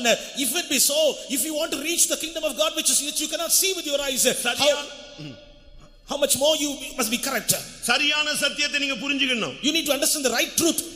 ஞானஸ்நானம்னா என்ன? What is baptism? தண்ணில முக்கி விடுறதா? Is it just immersing in water? அது எல்லா சபையிலும் முக்கி விடுறான். In every church they are doing that. ஞானஸ்நானம் சரியாக இருக்குமானால், if your baptism is right, நான் ஒரு ஆள்கிட்ட ஒரு குறிக்கப்பட்டவர்களுக்கு ஞானஸ்நான ஸ்டடி கொடுக்க சொன்னாங்க. And to a particular person I was asked to give the study on water baptism. ரொம்ப இன்ட்ரஸ்டா நான் பேசுற ஸ்டடியை கேட்டுக்கிட்டு இருந்துச்சுங்க ஞானஸ்நானம் எடுக்க போற டீம் எல்லாம். And that particular team who was going to be baptized, they were keenly listening to the sermon. நல்ல சூடு பிடிச்சு போகும்போது சொன்னேன், இன்னைக்கு உங்களுக்கு அவ்வளவு பேருக்கு அடக்காராதனை. And when it was going to the peak, I told today you are going to be buried. எல்லாம் பயந்து போச்சு, இன்னைக்கு என்ன அடக்காராதனையா? And everybody were afraid. Funeral service. அடக்காராதனை. And it is funeral service. ஞானஸ்நானங்கிறது ஒரு தேவனுடைய பிள்ளை அன்னைக்கு பாவத்துக்கு மரிக்கிறான். And baptism means the child of God is dying for a sin that day. அந்த எத்தியோப்பியன் அன்றைக்கு பாவத்துக்கு மரித்தான். And that Ethiopian died for sin that day. கொலோசியர் 2:12 பார்க்கும் பொழுது, when we see in Colossians chapter 2 verse 2, ரோமர் 6 அதிகாரம் 3-4 வசனங்களை பார்க்கும் பொழுது, Romans chapter 6 verses 3 and 4, அவர் ஞானஸ்நானம் எடுத்த அத்தனை பேரும் அவரோடு கூட அடக்கம் பண்ணப்படுகிறார்கள். everybody who are baptized are buried together with him. கலாத்தியர் 3:27 பார்க்கும் பொழுது, Galatians chapter 3 verse 27, ஞானஸ்நானம் எடுத்த ஒவ்வொருவரும் கிறிஸ்துவை தரித்துக் கொள்கிறீர்கள். and everybody who are baptized they put on Christ Jesus. சரியான ஞானஸ்நானம் எடுத்தால், if you receive the right baptism, நீங்கள் ஒரே சரீரமாக மாற்றப்படுகிறீர்கள். you will be changed into one body. 1 கொரிந்தியர் 12:13 பார்க்கும் பொழுது, when you see 1 Corinthians chapter 12 verse 13, ஒரே சரீரமாக நீங்கள் ஞானஸ்நானத்திலே மாற்றப்படுகிறீர்கள். and through baptism you are changed into one body. அது மாத்திரமல்ல, not only that, அப்போஸ்தலர் 22:16 பார்க்கும் பொழுது, Acts of the Apostles chapter 22 and 16, சரியான ஞானஸ்நானம் எடுத்து கரையேறினால் நீ பாவங்கள் போக கழுவப்படுவாய். if you receive the right baptism and if you come out of the water, you will be washed away from your sin. அப்போஸ்தலர் 13:24 படி பார்க்கும் பொழுது, according to Acts of the Apostles chapter 13 verse 24, நீ மனம் திரும்புதலுக்கு ஏற்ற ஞானஸ்நானத்தை எடுக்க வேண்டும். you need to receive the baptism unto the repentance. அப்போஸ்தலர் 2:38 பார்க்கும் பொழுது, Acts of the Apostles chapter 2 verse 38, நீ பாவ மன்னிப்புக்கு என்று ஞானஸ்நானம் எடுக்க வேண்டும். you need to receive the baptism for the forgiveness of your sin. அப்போஸ்தலர் 2:41 பார்க்கும் பொழுது, Acts of the Apostles chapter 2 verse 41, தேவனுடைய வார்த்தையை ஏற்றுக்கொண்டு நீ ஞானஸ்நானம் எடுக்க வேண்டும். you need to gladly receive the word of God and then you should be baptized. அப்போஸ்தலர் 8:12 பார்க்கும் பொழுது, Acts of the Apostles chapter 8 verse 12, நீ இயேசுவை தேவகுமாரன் என்று விசுவாசித்து நீ ஞானஸ்நானம் எடுக்க வேண்டும். you need to believe Jesus as a son of God and then you should be baptized. விசுவாசம் உள்ளவனாகி ஞானஸ்நானம் பெற்றவன் ரட்சிக்கப்படுவான். And he that is baptized after faith, he will be saved. நீங்கள் எந்த ஞானஸ்நானம் பெற்றீர்கள்? Which baptism you have received? இயேசு அப்போஸ்தலனாகிய பவுல் ஊழியத்தின் நாட்களிலே பார்க்கும் பொழுது, during the days of Paul's ministry, அப்போஸ்தலர் 19 அதிகாரம் 2 வசனத்தில் பார்க்கிறோம், Acts of the Apostles chapter 19 and verse 2, எபேசுவில் உள்ள ஒரு சபையை விசிட் பண்றாரு. and he visited a church in Ephesus, அந்த சபையில अनेक ஜனங்கள் உட்கார்ந்து worship பண்ணிட்டு இருக்காங்க. and many are worshiping God there. கை தட்டுறாங்க, they are clapping their hands, பாட்டு பாடுறாங்க, they are singing songs, emotion ஆகுறாங்க, they are getting emotion, ஆனா ஒருத்தருக்கும் அபிஷேகம் இல்ல. but nobody are having anointing. கையாட்றான், காலாட்றான், என்னெல்லாமோ பண்றான், ஆனா ஒண்ணுமே நடக்காது. அல்லேலூயா ஆமென் ஆமென் ஒரு டிசைன் எல்லாம் பண்றானே தவிர அபிஷேகம் இல்ல. They're shaking their hands, they're shaking their legs, and they're telling many things, but no anointing is there. அப்ப அவன் கேட்டான் 2ஆம் வசனத்துல, நீங்கள் விசுவாசிகள் ஆன பொழுது பரிசுத்த ஆவியை பெற்றீர்களா? And then Paul asked unto them, have you received the Holy Ghost since ye believed? அப்ப அவங்க சொன்னாங்க, நாங்க பரிசுத்த ஆவினா என்னன்னே தெரியாது. And they replied, we have not heard about the Holy Spirit. அப்பதான் அவன் கேட்டான், நீங்க எந்த ஞானஸ்நானம் எடுத்தீர்கள்? And then he said unto them, what baptism you have received? ஞானஸ்நானம் சரியா இருந்தாதான் உனக்கு வானம் திறக்கும். நான் அந்த சப்ஜெக்ட்டுக்கு பின்னால வர்றேன். Only if you receive the right baptism, the heaven will be opened. I will come to this matter after that. கர்த்தருடைய பரிசுத்த நாமத்துக்கு மகிமை உண்டாவதாக. Glory be to the holy name of the Lord. அருமையான தேவனுடைய பிள்ளையே, இந்த வசனத்துல பலவிதமான சத்தியங்களை பலரும் பேசுகிறபடினால நீ ஒரு குருடனை போல தடுமாறி கொண்டிருக்கிறாய். Beloved people of God, because many are speaking many things about baptism, you are struggling as if a blind man will do. எந்த சத்தியத்துக்கு கீழ்ப்படியணும்னு உனக்கு புரிய மாட்டேங்குது. And you cannot understand to which truth you need to obey. அப்போஸ்தலர் 9ஆம் அதிகாரம் 18ஆம் வசனத்தை பார்க்கும் பொழுது, When we see Acts of the Apostles chapter 9 and verse நீ 18, சரியான பார்வை அடைந்து ஞானஸ்நானம் எடு. you receive the proper sight and then be baptized. சரியான ஞானஸ்நானம் நீ எடுக்க வேண்டும். You need to receive the right baptism. கர்த்தருடைய பரிசுத்த நாமத்துக்கு மகிமை உண்டாவதாக. Glory be to the holy name of the Lord. நீ பாவத்தை அறிக்கையிட்டு உள்ளே இறங்குற. And confessing your sins, you are getting down. ஓ ஞானஸ்நானம் நீ சரியா எடுத்துட்டு நீ கரையேறினாதான் பாவம் உன்னை விட்டு போகும். Only if you receive the right baptism, and then when you come up, then your sins will leave you. இல்லனா எத்தியோப்பியனா வீட்டுக்கு போவா. Otherwise Ethiopian will return back as Ethiopian only. பாவியாகவே வீட்டுக்கு போவா. Sinner will return back as sinner only. தோல்வி உள்ளவன் தோல்வியாகவே போய் கொண்டிருப்பான். Defeated will return back defeated only. நீ எந்த பாவத்தை அறிக்கையிட்டையோ அதிலிருந்து நீ கரையேற வேண்டும். You need to come out of the sins which are pursuing you. எந்த தோல்வியை நீ அறிக்கையிட்டையோ அதிலிருந்து நீ கரையேற வேண்டும். Which failure you have confessed, you need to come out of it. எந்த வல்லமையில பிடிபட்டிருக்கிறியோ அதை விட்டு நீ கரையேற வேண்டும். And to which thing we got entangled, you need to come out of that. ரெண்டு பேரும் இறங்கினார்கள். Two entered in. ஒரு ரெண்டு பேரும் கரையேறும் பொழுது When two are coming out, ஒருவன் மறைந்து போய் விடுகிறான், ஒருவன் சந்தோஷத்தோட வீட்டுக்கு போனான். one is disappearing, the other one is going on his way rejoicing. அருமையான தேவனுடைய ஜனமே, Beloved people of God, பாவத்தை விட்டு கரையேறும்படியாக இந்த இரண்டாம் நாள் உன்னை அழைக்கிறது. second day is inviting you that you come out of the sin in your life. விக்கிரகத்தை விட்டு நீ கரையேறு. Come out of the idols. சர்ப்பத்தின் பிடியை விட்டு நீ கரையேறு. Come out of the clutches of serpent. தோல்வியை விட்டு நீ கரையேறு. Come out of your defeats. வியாதியை விட்டு நீ கரையேறு. Come out of your sickness. தரித்திரத்தை விட்டு கரையேறு. Come out of all your blindness. பிரிவினையை விட்டு நீ கரையேறு. Come out of your darkness. உன்னுடைய அங்கலாய்ப்பிலிருந்து நீ கரையேறு. Come out of your anguishing. பழைய நிலவரத்திலேயே நீ இருந்து விடாதே. Do not be in your old state. நீ எங்க இருந்தாலும் தேவனுடைய வார்த்தை உன்னை நோக்கி தான் வந்து கொண்டிருக்கிறது. Wherever you may be, the word of God is coming in search of you. நீதான் அந்த Ethiopian. You are that Ethiopian. உன்னை தான் கர்த்தர் இந்த தொழுதுக்கு வந்திருக்க உன்னை தான் அவர் சந்திக்க விரும்புகிறார். God wants to touch you and meet you. எத்தனை வருஷம் நீ அதே பாவத்தில் உட்கார்ந்து இருக்க போகிறாய்? How many years you are going to be seated in your sin? எத்தனை வருஷம் நீ சத்தியத்துக்கு கீழ்ப்படியாமல் கரையேறாமல் இருக்க போகிறாய்? How many years you are going to be there without obeying the truth? ஒன்றை நீங்கள் புரிந்து கொள்ள வேண்டும். One thing you need to understand. நீங்கள் சரியான விதத்தில் ஞானஸ்நானம் எடுக்காட்டா, if you have not received the right baptism, அந்த அனுபவம் உங்களுக்கு சரியா கிடைக்கலனா, if you have not received the baptism in the right way, அந்த பழைய அனுபவம் அப்படியே ஃபாலோ ஆகும். the old experience will follow you. நான் அதுக்கு ஒரு வசனத்தை உங்களுக்கு சொல்ல விரும்புகிறேன். I want to give you a verse for that. யாத்திராகமம் 14ஆம் அதிகாரத்தை நாம் பார்க்கும் பொழுது, when we see Exodus chapter 14, இஸ்ரவேல் ஜனங்கள் எகிப்திலே அடிமைகளாக கிடக்கிறார்கள். and the people of Israel were a slave in Egypt. 400 வருட அடிமைத்தனம். 400 years slavery. அந்த ஜனம் சீரழிந்து போய் விட்டது. And the people got destroyed. நம்பிக்கையை இழந்து போய் விட்டது. They lost their hope. நிச்சயம் இல்லாமல் போய் விட்டார்கள். God lost their assurance. இனி தலைமுறையாக நம்முடைய வாழ்க்கை இப்படித்தான் இருக்கும் என்று அவர்களே தீர்மானித்துக் கொண்டார்கள். They themselves decided our life will be like this for generations together. ஆனால் கர்த்தர் விடவில்லை. But God did not leave. தேவன் அவர்களை நினைத்தருளினார். God remembered அவருடைய கூக்குரலின் சத்தத்தை கேட்டார். He heard their crying. அவர் இறங்கி வந்து அந்த அடிமைத்தனத்திலிருந்து அவர்களை வெளியே இழுக்கிறார். And the Lord came down and plucking them out of the bondage. இப்ப வெளியே வரும்போது, when they are coming up, மறுபடியும் அந்த போராட்டங்கள் அவர்களுக்கு இருக்கிறது. Again they have their striving. அருமையான தேவனுடைய பிள்ளையே கவனியுங்கள். Beloved people of God, listen. நீங்கள் பாவத்தை விட்டு வெளியே வரலாம். You may have come down to the sin. பாவம் வேண்டாம் நீங்க ஓடி வரலாம். You may come running out of the sin. Don't want that. வாழ்க்கையே வேண்டாம் என்ற ஒரு முடிவுக்கு வரலாம். You may have come to a point, I don't want this sin life. அது நீ எடுக்கிற முடிவு. But that is your decision. பாவம் வேண்டாம். I don't want sin. இனி பாவம் செய்யக்கூடாது, I should not do sin ஒரு again. பாவம் இல்லாத வாழ்க்கை வாழணும். I need to live a life without sin. இது நீ எடுக்கிற முடிவு, ஆசை, உன்னுடைய வாஞ்சை, உன்னுடைய தாகம், உன்னுடைய எதிர்பார்ப்பு. This is your decision, your desire, your thirst and your expectation. ஆனால் பாவம் என்ன செய்யுது? But what the sin will உன்னை do, விட மாட்டேங்குது. it is not leaving you. உன்னை ஃபாலோ பண்ணிக்கிட்டே வருது. It is pursuing you, following you. Bible சொல்லுகிறது பாவம் உன்னை பின்தொடரும். And the Bible says your sin will follow you. பிசாசின் இச்சையின்படி செய்ய அவனால் பிடிபட்டிருக்கிறவர்கள் என்று சொல்லப்பட்டிருக்கிறது. And they that are entangled by the devil, that according to their lust. இந்த பாவத்தின் சக்தி உன்னை விடாது. This power of sin will not leave you. அது அவனை ஃபாலோ பண்ணுது. It will follow him. இப்போ எகிப்தியர்களும் அங்கே தேவனுடைய ஜனங்களும் போய் கொண்டே இருக்கிறார்கள். And the Egyptians are going there, and the people of God are also going. ரெண்டு பேரும் மிங்கிளாகாதபடி கர்த்தர் அக்கினி ஸ்தம்பத்தை மேக ஸ்தம்பத்தை அனுப்பிக்கிட்டே வரார். The day both will not be mingled. The Lord is sending a pillar of cloud and pillar of fire in between them. முன்னால ஒரு செங்கடல். And the Red Sea before them. இப்போ அதை கிராஸ் பண்ணணும். They need to cross it. நீங்க பைபிள்ல படிச்சீங்கன்னா, when you read the Bible, புதிய ஏற்பாட்டுல நம்ம எடுக்கிறதா ஞானஸ்நானம் நம்ம நினைச்சிட்டு இருக்கிறோம். And we are thinking like this, that New Testament water baptism is இஸ்ரவேல் ஜனங்கள் அந்த மேகத்துக்குள்ள ஊடி வந்தாங்க இல்லையா, அது பைபிள் சொல்லுகிறது ஞானஸ்நானம். And the people of Israel, they came under the clouds, that is baptism. செங்கடலை கடந்து வந்தார்கள் அல்லவா, அது ஞானஸ்நானம். They have crossed the Red Sea, isn't it? That is baptism. 1 கொரிந்தியர் 10 அதிகாரம் 2 வசனம். 1 Corinthians chapter 10 verse 2. எல்லாரும் மோசேக்குள்ளாக மேகத்தினாலும் சமுத்திரத்தினாலும் ஞானஸ்நானம் பண்ணப்பட்டார்கள். எல்லாரும் மேகத்தினாலும் சமுத்திரத்தினாலும் அவர்கள் ஞானஸ்நானம் பண்ணப்பட்டார்கள். All were baptized into Moses in the cloud and in the sea. இங்க என்ன நடக்கிறது? What happened here? முன்னாக செங்கடல், and the Red Sea is before, பின்னால பார்வோன், and Pharaoh behind. ரெண்டுக்கு நடுவுல தேவனுடைய ஜனம். In between the people of God. நீங்க நல்லா கவனிச்சீங்களானா உங்களுக்கு இது புரியும்.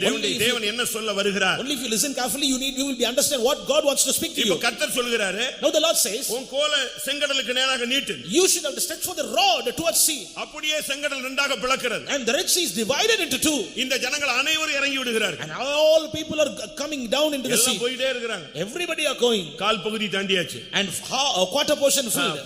பாதி பகுதி தாண்டியாச்சு. And half portion traveled. முக்கால் பகுதி தாண்டியாச்சு. And the 3/4 traveled. இப்போ பாத்தீங்கன்னா பார்வோனுடைய சேனை உள்ள இறங்குது. Now you see the Pharaoh's host is coming behind her. அந்த சேனை உள்ள வருது. And that host is also coming behind. வேதம் என்ன சொல்லுது தெரியுமா? Do you know what the scripture says?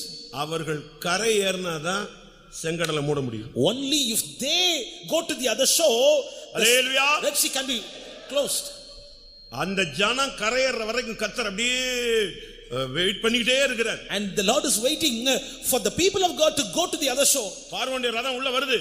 And the chariots of Pharaoh coming. அவருடைய சேனை உள்ள வருது. His host is coming. சும்மா ஹை ஸ்பீட்ல வந்துட்டே இருக்கறான். With high speed they are following. இன்னும் கொஞ்ச நேரம் விட்டா இங்க வந்துருவான். And if something is delayed, இவங்களை பிடிச்சிருவான். he will catch them. ஜனம்லாம் கத்துது. And all the people are crying. அலறிட்டு போறான். And they are shouting. ஆனா பைபிள் என்ன சொல்லுகிறது? Do you know what the Bible says? ஆண்டவர் வெயிட் பண்ணிட்டே இருக்கிறார். And the Lord is waiting. அந்த கடைசி நபர் கரையேறு வரை தேவன் வெயிட் பண்ணார். Till the last people of Israel may go to the other shore, the Lord is waiting. அந்த லாஸ்ட் நபர் கரையேறினா செங்கடலை மூடிட்டார். The last person when ஹalleluya. நீ கரை ஏறினால் உன்னுடைய சத்துருவுக்கு இன்றைக்கு ஒரு முடிவு. If you go up to the other shore, your enemy will have an end. உன்னை தொடருகிற வல்லமை இன்றைக்கு ஒரு முடிவை சந்திக்கத்தான் வேண்டும். The power that is for pursuing you should have to meet an end today. நீ சரியான ஞானஸ்நானம் எடுத்து பாரு. And receive the right baptism. சரியா சத்தியத்துக்கு கீழ்ப்படிஞ்சு பாரு. And obey to the baptism in the right way. உன் சத்துருவை நீ காண மாட்டாய். You will never see your enemy again. ஆண்டவர் என்ன சொன்னாரு? What the Lord said? இன்றைக்கு காண்கிற எகிப்தியரை இனிமே ஒருபோதும் இந்த வார்த்தையை இந்த புது வருஷத்துல கிடைச்சவங்க எல்லாம் பாருங்க எல்லாம் பைபிள்ல 15 வசனத்தை வாங்கி வச்சுட்டு உட்கார்ந்து. And this year about 15 promises you have received and you are keeping it in your Bible. புதன்கிழமை நைட் நான் ஒரு வீட்டுக்கு போனேன். And Wednesday night I visited a house. அந்த வீட்ல நம்ம விசுவாசி அவங்க தம்பி எதுக்கோ உள்ள வந்துட்டான். And our believer there, but his brother came inside. அவங்க தம்பி உள்ள வந்தான். And his brother சரி அவனை உட்கார வச்சு பேசணும். And we were speaking together with him. அப்படி பேசிட்டே இருக்கும்போது இவனுக்கு நாங்க வாக்குத்தத்தம் வாங்கி கொடுத்தோம் அப்படினு சொன்னாங்க. And when we were speaking and they told unto our brother also we have received a promise from you. சர்ச்சில எல்லாருக்கும் பிராமிஸ் கார்டு கொடுக்கும்போது நீங்க என்ன கேப்பீங்க? எங்க அம்மாவுக்கு, எங்க ஆட்டுக்குட்டிக்கு, எங்க தம்பிக்கு, கோழிக்கு எல்லாத்துக்கும் வாங்கிட்டு வந்துருவீங்க. And you will be also asking promises for all your homemates. அதே மாதிரி உங்க தம்பிக்கு வாங்கிட்டு வந்தாங்க. And likewise they have got இது உனக்குன்னு சொல்லி வாங்கிட்டு வந்து நீ வச்சுக்கோன்னு சொன்னாங்க. And this is one thing I got for you. அவன் என்கிட்ட வந்து சொல்றான். And he told me, pastor இவங்க எனக்கு ஒரு கிளி ஜோசியம் வாங்கிட்டு வந்தாங்கன்னு சொன்னாங்க. And pastor they have brought an sorcery from me. அது ஒரு கிளி ஜோசியம் எனக்குன்னு ஒரு கார்டு கிளி ஜோசிய கார்டு வாங்கிட்டு வந்தாங்க. And they have got a divination for me. எனக்கு அதே வசனத்தை என்ன பரியாசம் பண்றான். And ஆனா அவனே திருப்பி சொன்னா, but he replied, அது கிடைச்சி என் கையில கிடைச்சி 2 மணி நேரத்துல எனக்கு ஒரு மிராக்கிள் நடந்துச்சு. அந்த கார்டு வேலிட் ஆயிடுச்சு. And he told me, அந்த எம்டி கார்டு சும்மா ஒரு வசனம் அது எப்படி மாறிடுச்சு, வேலிட் உள்ள கார்டா மாறிடுச்சு, அற்புதம் நடந்துருச்சுன்னு சொல்றான். it has become a valid card. I got என்னுடைய சத்துரு இந்த கார்டை வாங்கி 1 மணி நேரத்துல செத்தே போயிட்டான். And my enemy died within 1 hour. I received that card, he told. சாதாரண பேப்பர்ல உள்ள ஒரு வார்த்தை அது தேவனுடைய வார்த்தை. The word which is in the ordinary paper, but it is the word of God. ஆனா இஸ்ரவேல் ஜனங்கள் வெளியே வரணும். But the people of Israel should come out. ஆண்டவர் என்று அதான் சொன்னார், அவனை வெளியே வர சொல்லு, சத்துருவை நான் பாத்துக்கிறேன். And the Lord said, ask them to come out. I will make என் ஜனங்கள் என் சத்தத்துக்கு செவி கொடுத்தால் நலமாயிருக்கும், அப்பொழுது சீக்கிரத்திலே நான் அவர்கள் எதிராளிகளை தாழ்த்துவேன். It will be good for my people to hearken to my voice, then I will destroy their enemies. நீ தோல்வியை விட்டு வெளியே வா. Come out of your failure. பாவத்தை விட்டு வெளியே வா. Come out of your sin. சாபத்தை விட்டு வெளியே வா. Come out of your curse. எதிலெல்லாம் பிடிபட்டிருக்கியோ அதை விட்டு வெளியே வா. Come out of all the things in which you are entangled. நீ வெளியே வந்தால் தான் சத்துருவை அழிக்க முடியும். Only if you come out, the Lord will destroy your enemy. நீ பஸ்காவை புசித்திருக்கலாம். You may have eaten the Passover. இரத்தம் தெளிக்கப்பட்டிருக்கலாம். You may have the blood sprinkled. நீ உடனடியாக புறப்பட்டு வெளியே வந்திருக்கலாம். You may have come out at once. நீ செங்கடல் விட்டு வெளியே வா. Come out of the Red Sea, the Lord says. யாத்திராகமம் 14:30 பார்க்கும் பொழுது, when we see Exodus chapter 14 verse 30, இவ்விதமாய் கர்த்தர் அந்நாளிலே இஸ்ரவேலரை எகிப்தியரின் கைக்கு தப்புவித்து ரட்சித்தார். கடற்கரையிலே எகிப்தியர் செத்து கிடக்கிறதை இஸ்ரவேலர் கண்டார்கள். இவங்க வெளியே கால் வச்சாங்க, செங்கடலை மூடிட்டாரு. திரும்பி பார்த்தா அடுத்த நாள் காலையில் என்ன நடந்துச்சு? கடற்கரையில் யார் கிடந்தா? எல்லா எகிப்திய வல்லமைகளும் பிரேதங்களாக கிடந்தது. and they came out to the other shore. The next day they saw the Red Sea got closed, and they saw the dead bodies of the Egyptians on the other shore. உனக்கு விரோதமான வல்லமைக்கு கர்த்தர் ஒரு முடிவு உண்டாக்கணும்னா அது உங்க கையில தான் இருக்கு. For God to put an end, put a full stop to your enemy, it is in your hands only. எனக்காக தேவன் யுத்தம் செய்யலன்னு சொல்லாத. கர்த்தர் சொல்றாரு, நீ செங்கடலை விட்டு வெளியே வா. The Lord is not fighting my battle. Do not complain, God. The Lord says unto you, come out of the Red Sea. நான் உனக்காக செங்கடலை பிளக்கிறது உண்மை. ஆனா நீ செங்கடலை விட்டு கரையேற வேண்டியது உன் தலையில் விழுந்த கடமை. It's true that I will divide Red Sea for you, but it is on your head the duty is set for you that you have to come out. நீ செங்கடல்ல இருக்கிற வரைக்கும் அவனை பார்த்துக்கிட்டே தான் இருக்கணும். As you are there in the Red Sea, he will be pursuing you. நீ செங்கடல்ல இருக்கிற வரைக்கும் அவன் பயம் காட்டிக்கிட்டே இருப்பான். As you are in the Red Sea, he will be threatening you. நீ செங்கடல்ல இருக்கிற வரைக்கும் அவன் சத்தம் கேட்கும். And as you are in the Red Sea, you will hear his voice. அவன் காட்சி கிடைக்கும். And you will see. அவனுடைய வேகத்தை நீ பயப்படுவாய். And you will fear out his word. கரையேறு. Come out. இன்றைக்கு கர்த்தர் அவனுக்கு ஒரு முடிவு உண்டாக்கட்டும். The Lord will put an end to him. அதனால தான் அதுக்கு தான் ஆண்டவர் சொன்னார், இன்று காண்கிற எகிப்தியனை இன்று கண்டிடும் இந்த தீயவனை இனிமேல் என்றும் காண்பதில்லை. இன்று கண்டிடும் இந்த தீயவனை இனிமேல் என்றும் காண்பதில்லை.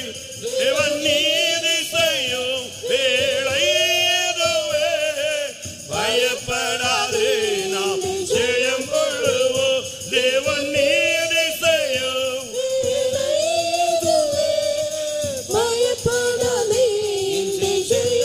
அல்லேலூயா. தேவன் ஜெயிக்கணும்னா நீ கரையேறணும். For God to win, you need to come out of the shore. ஞானஸ்நானம் எடுத்துட்டீங்க, பாவத்தை விட்டு வெளியே வந்துட்டீங்களா? You have received baptism. Have you come out of the sin? அபிஷேகம் பெற்றுட்டீங்க, பாவத்தை விட்டு வெளியே வந்துட்டீங்களா? You received anointing. Have you come out of the sin? உன் தோல் மாறிடுச்சா? Have your skin changed? Ethiopian தோலை மாத்திட்டீங்களா? Have you changed the Ethiopian சிவிங்கி skin? புள்ளிய மாத்திடுச்சா? Have your leopards changed the spots? இன்னும் மாறலன்னா அவன் உன் பின்னால வந்துகிட்டே தான் இருப்பான். And hitherto if you have not changed, he will be following you. மத்தேயு 3ஆம் அதிகாரம். Matthew chapter 3. இயேசுவாக இருந்தாலும் கரை ஏறித்தான் ஆக வேண்டும். Even he is Jesus, he has to come to the shore. இயேசுவாக இருந்தாலும் கரை ஏறினாதான் அடுத்த மிராக்கிள் நடக்கும். And even he is Jesus, he has to come out to the water. மத்தேயு 3:16. Matthew chapter 3 verse 16. இயேசு ஞானஸ்நானம் பெற்று ஜலத்திலிருந்து கரையேறின உடனே இதோ வானம் அவருக்கு திறக்கப்பட்டது. தேவ ஆவி புறாவை போல இறங்கி. அது வரைக்கும் ஒண்ணுமே நடக்கல. Till that nothing happened. அழகா ஞானஸ்நானம் எடுக்கிற வரைக்கும் அமைதியா நடந்துட்டு இருக்கு. And till he was baptized, he was யோவான் ஸ்நானகன் ஞானஸ்நானம் கொடுத்துட்டான். and John the Baptist ஞானஸ்நானம் கொடுத்து இயேசு எங்க வராரு? கரை புரண்டு ஓடுகிற யோர்தானை விட்டு என்ன செய்றாரு? அழகா வெளியே வர. And Jesus coming out straight way out of the water. கரை ஏறின உடனே வானம் திறந்துச்சு. As soon as he came out to the water, hallelujah, heavens were opened. வானத்தை திறக்கும்படியாக தேவன் இறங்கி வந்திருக்கிறார். The Lord has come here to open heavens for you. உன்னுடைய வாழ்க்கையிலே கர்த்தர் இன்றைக்கு பெரிய காரியங்களை செய்ய வேண்டுமானால் Tonight, கரை ஏறணும். for God to do great things in your life, you need to come out of the water. அவர் ஜலத்திலிருந்து கரை ஏறினார். He came straight way out of water. உலகத்தின் வல்லமைகளில் இருந்து நீ கரை ஏறு. Come out of all the powers of the world. இந்த உலகத்தின் வல்லமைகளில் இருந்து நீ கரை ஏறு. Come out of the powers of the world. அதை விட்டு அவர் கரை ஏறினார் பாருங்க, வானத்தை திறந்தார். He went out of the water, the heavens were opened. எனக்கு வானம் திறக்கணும்னு ஆசைப்படுறவங்க எத்தனை பேர்? How many of you desire heavens must be open for me? எல்லாம் டியூப்லைட் மாதிரி பிக்கப் ஸ்லோ பிக்கப்ல இருந்தா எப்படி? உங்களுக்கு நான் இப்போ ஒரு क्वेश्चन கேக்குறேன். I'm going to ask a question to you. வானத்தின் பலகணிகளை திறந்து இடங்கொள்ளாமல் போக மட்டும் நான் உன்னை ஆசீர்வதிப்பேன். I will open the windows of heaven and I will bless you that you will be blessed abundantly. எத்தனை பேருக்கு இப்படி வானத்தின் பலகணியை திறக்கணும் ஆண்டவர் அப்படி நான் காத்து தவிச்சிட்டு கிடக்கிறேன் அப்படின்னு சொல்றவங்க கை வைத்து ஒரு அல்லேலூயா சொல்லுங்க. அடுத்ததாக Nextly, அவர் தமது வானத்தின் கதவுகளை திறந்தார். and he opened his doors of heaven. வானத்தின் கதவை திறக்கணும்னு சொல்றவங்க கை வைத்துங்க. How many have desired for the doors of heaven to be opened for you? முதல்ல சொன்னது பலகணினா ஏதோ ஒரு சான்ஸ்கிரிட் வேர்டு நினைச்சுக்கிறாரு, அது பலகணினா ஜன்னல். நான் இப்ப சொல்றது வானத்தின் கதவை திறக்கணுங்கிறேன். இப்ப நான் புரிஞ்சிருக்கேன். எத்தனை பேருக்கு வானத்தின் கதவை திறக்கணும்? How many of you desire? அல்லேலூயா. மூணாவது, Thirdly, வானத்தின் மதகை திறப்பேன்னு சொல்றாரு. and he says, I will open up the gates of heaven. Dam திறந்து விட்ட மாதிரி திறக்க போறாரு. And he is going to open as if he will open யாருக்கு the dam. டேம் திறக்கிற மாதிரி திறக்கணும் சொல்லுங்க. How many want? வானத்தையே திறப்பேன்னு சொல்றாரு. And he says, I will open the heaven. அல்லேலூயா.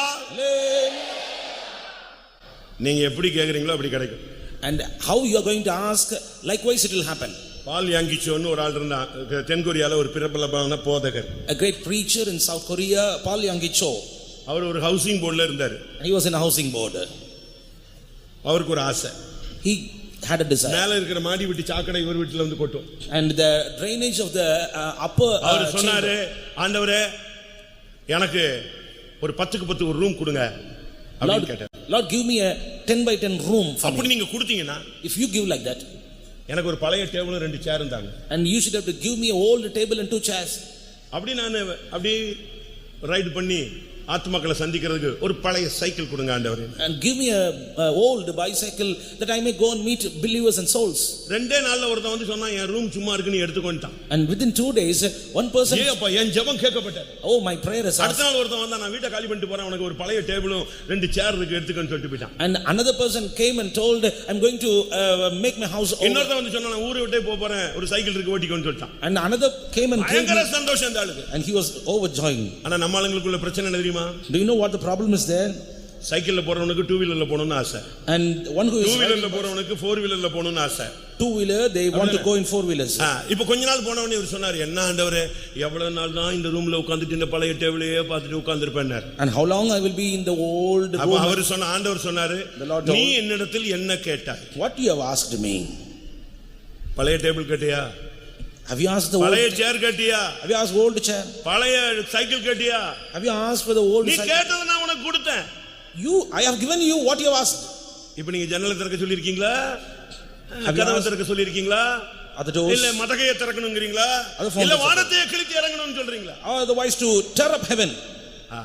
அப்பன்னா அவர் சொன்னாரு, நான் தெரியாம கேட்ட ஆண்டவரே, பூமியும் அது உம்முடைய நிறைவும் உம்முடையது, எனக்கு தென்கொரியாவை தாரும். And then he replied unto God, Lord, unknowingly I answered you, give me the South Korea. உலகத்திலேயே பெரிய சபை 1.5 லட்சம் பேர் கூடுற ஒரு சபையை தேவன் அவருக்கு கொடுத்தார். God gave him a great assembly in the world. நீங்க ஆண்டவர்ட்ட என்ன கேட்க போறீங்க? What you are going to ask unto the Lord? சொல்லுங்க. நீ கரையேறு.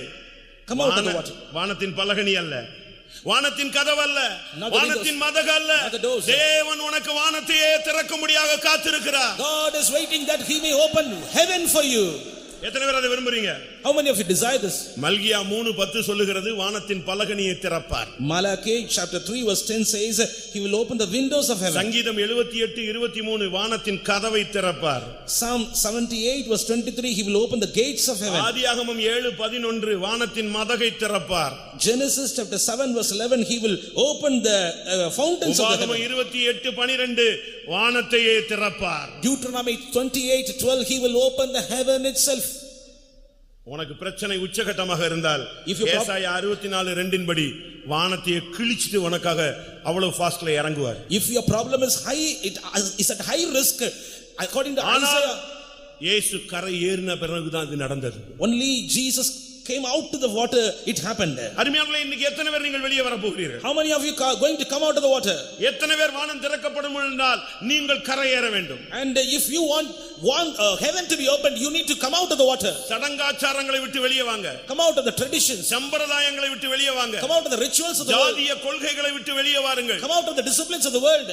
சபை பிடிப்பிலிருந்து சபை பாகுபாடிலிருந்து வெளியே வாருங்கள். Come out of all the other வானம் திறக்கணும்னா உன் ஜெப வாழ்க்கை பற்றி எரியணும். And if your heavens to be opened, you need to have a prayer life burning. Mark 1:10 பார்க்கும் பொழுது அவர் ஜெபம் பண்ணும் பொழுது வானம் திறக்கப்பட்டது. Mark chapter 1 verse 10 when he was praying, the heavens were opened. லூக்கா 3:21 வானம் திறக்கப்பட்டது. Luke chapter 3 verse 20 when the heaven were opened. இன்றைக்கு எத்தனை பேருக்காக வானம் திறக்க வேண்டும்? And today how many of you desire the heaven to be தேவன் opened? ஆசீர்வதிக்கிற தேவனாய் இருக்கிறார். God is a God who will bless you. எட்டங்கொள்ளாமல் போக மட்டும் ஆசீர்வதிக்க அவர் காத்திருக்கிறார். And God is waiting that he may bless everyone. சாபத்தை ஆசீர்வாதமாய் மாற்ற காத்திருக்கிறார். He is waiting that he may change your curse into blessing. ஆனா நீ வெளியே வரணும். But you need to come out. நீ அதுல இருந்துகிட்டே வருஷக்கணக்காக எனக்கு ஆசீர்வாதம் இல்லைன்னு சொன்னா ஒரு பிரயோஜனம். இந்த மார்க்கத்துல வந்துட்ட பிறகு நீ கடன் வாங்கி வறுமை கஷ்டம் கடன் தரித்திரம் சாபம் அப்ப நீ பைபிள் தூக்குறதுல அர்த்தம் இல்ல.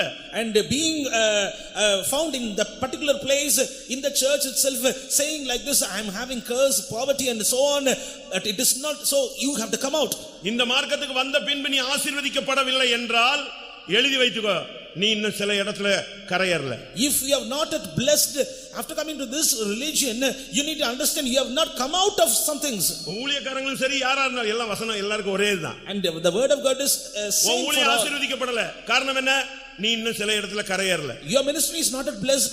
The reason is you have not come out in few aspects. சகரியா 8:13 என்ன சொல்லுகிறது? Zechariah chapter 8 verse 13. நீ புறஜாதிகளுக்குள்ளே சாபமாய் இருந்தது போல நான் உன்னை ஆசீர்வாதமாகவும் இருக்க பண்ணுவேன். And I will make you a blessing as if you have found a curse among the Gentiles. உபாகமம் 23:5 என்ன சொல்லுகிறது? Deuteronomy chapter 23 verse 5. வேதம் அழகாக சொல்லுகிறது, நான் உன்னில் அன்பு கூர்ந்து உன் சாபத்தை நான் ஆசீர்வாதமாய் மாற பண்ணுவேன். Word of God very beautifully say, I will love you, thereby I will change your curses into blessing. வானம் திறந்து ஆசீர்வாதத்தையும் வானம் திறந்து பரிசுத்த ஆவியையும் பொழிய வேண்டுமானால் இயேசுவாக இருந்தாலும் கரையேற வேண்டும். For God to open the heaven to bless you and to give the Holy Spirit, even if it be Jesus, he needs to come out of the water. Madurai convention சொன்ன உடனே கர்த்தர் எனக்கு சொன்னது, கரையேற சொல். As soon as I was told about Madurai convention, the Lord told, ask them to come out of the water. நீ கரையேறினா தான் அங்க ஒருத்தரை பார்க்க முடியும், இயேசுவை பார்க்க முடியும். Only if you come out of the water you can see a particular person who is Jesus. யோவான் 21ஆம் அதிகாரத்திலே பார்க்கும் பொழுது, when we see John chapter 21, சீடர்கள் மறுதலித்து சபித்து சத்தியம் பண்ணி பின்வாங்கி போய் மறுபடியும் மீன் பிடிக்க போய் விடுகிறார்கள். and the disciples backslided, denied, cursed against Jesus, and they went back to fishing. Bible என்ன சொல்லுகிறது? What did the Bible say? மறுதலித்து போனவர்கள் மறுபடியும் புதுப்பிக்கப்படுவது கூடாத காரியம். It is very impossible, hardly possible for a man who denied God to be renewed again. இப்ப மீன் பிடிக்கிறதுக்கு try பண்றாங்க. Now they are trying to fish. எவ்வளவோ ட்ரை பண்ணி அவங்களுக்கு ஒண்ணுமே கிடைக்கல. They are trying much in fishing. அங்கேயே கிடந்து பேதுரு இருக்கிறான், 11 சீடர்கள் அங்க கிடந்து என்னெல்லாம் பண்ணணுமோ பண்ணிட்டே இருக்கான். Peter with 11 disciples, they are laboring much to get fishes. ஆனா இயேசு கரையில காத்திருந்தார். But the Jesus was waiting for them at the shore. யோவான் 21:4. John chapter 21 verse 4. விடிய காலமானபோது இயேசு கரையிலே நின்றார். அருமையான தேவனுடைய பிள்ளையே, உன்னுடைய வாழ்க்கையில விடியற் காலம் வந்திருக்கிறது. Beloved people of God, there is a morning in your life. அவர் கரையில நின்று சொல்றார், நீ வா. And he is inviting you. வலதுபுறமாக வலையை போட்டு இழுத்து நிரப்பிக் கொண்டு நீயும் கரையேறி வா என்று சொல்லுகிறார். And he says, cast the net on the right side of the ship and come with all those things to me. யோவான் 21:9. John chapter 21 verse 9.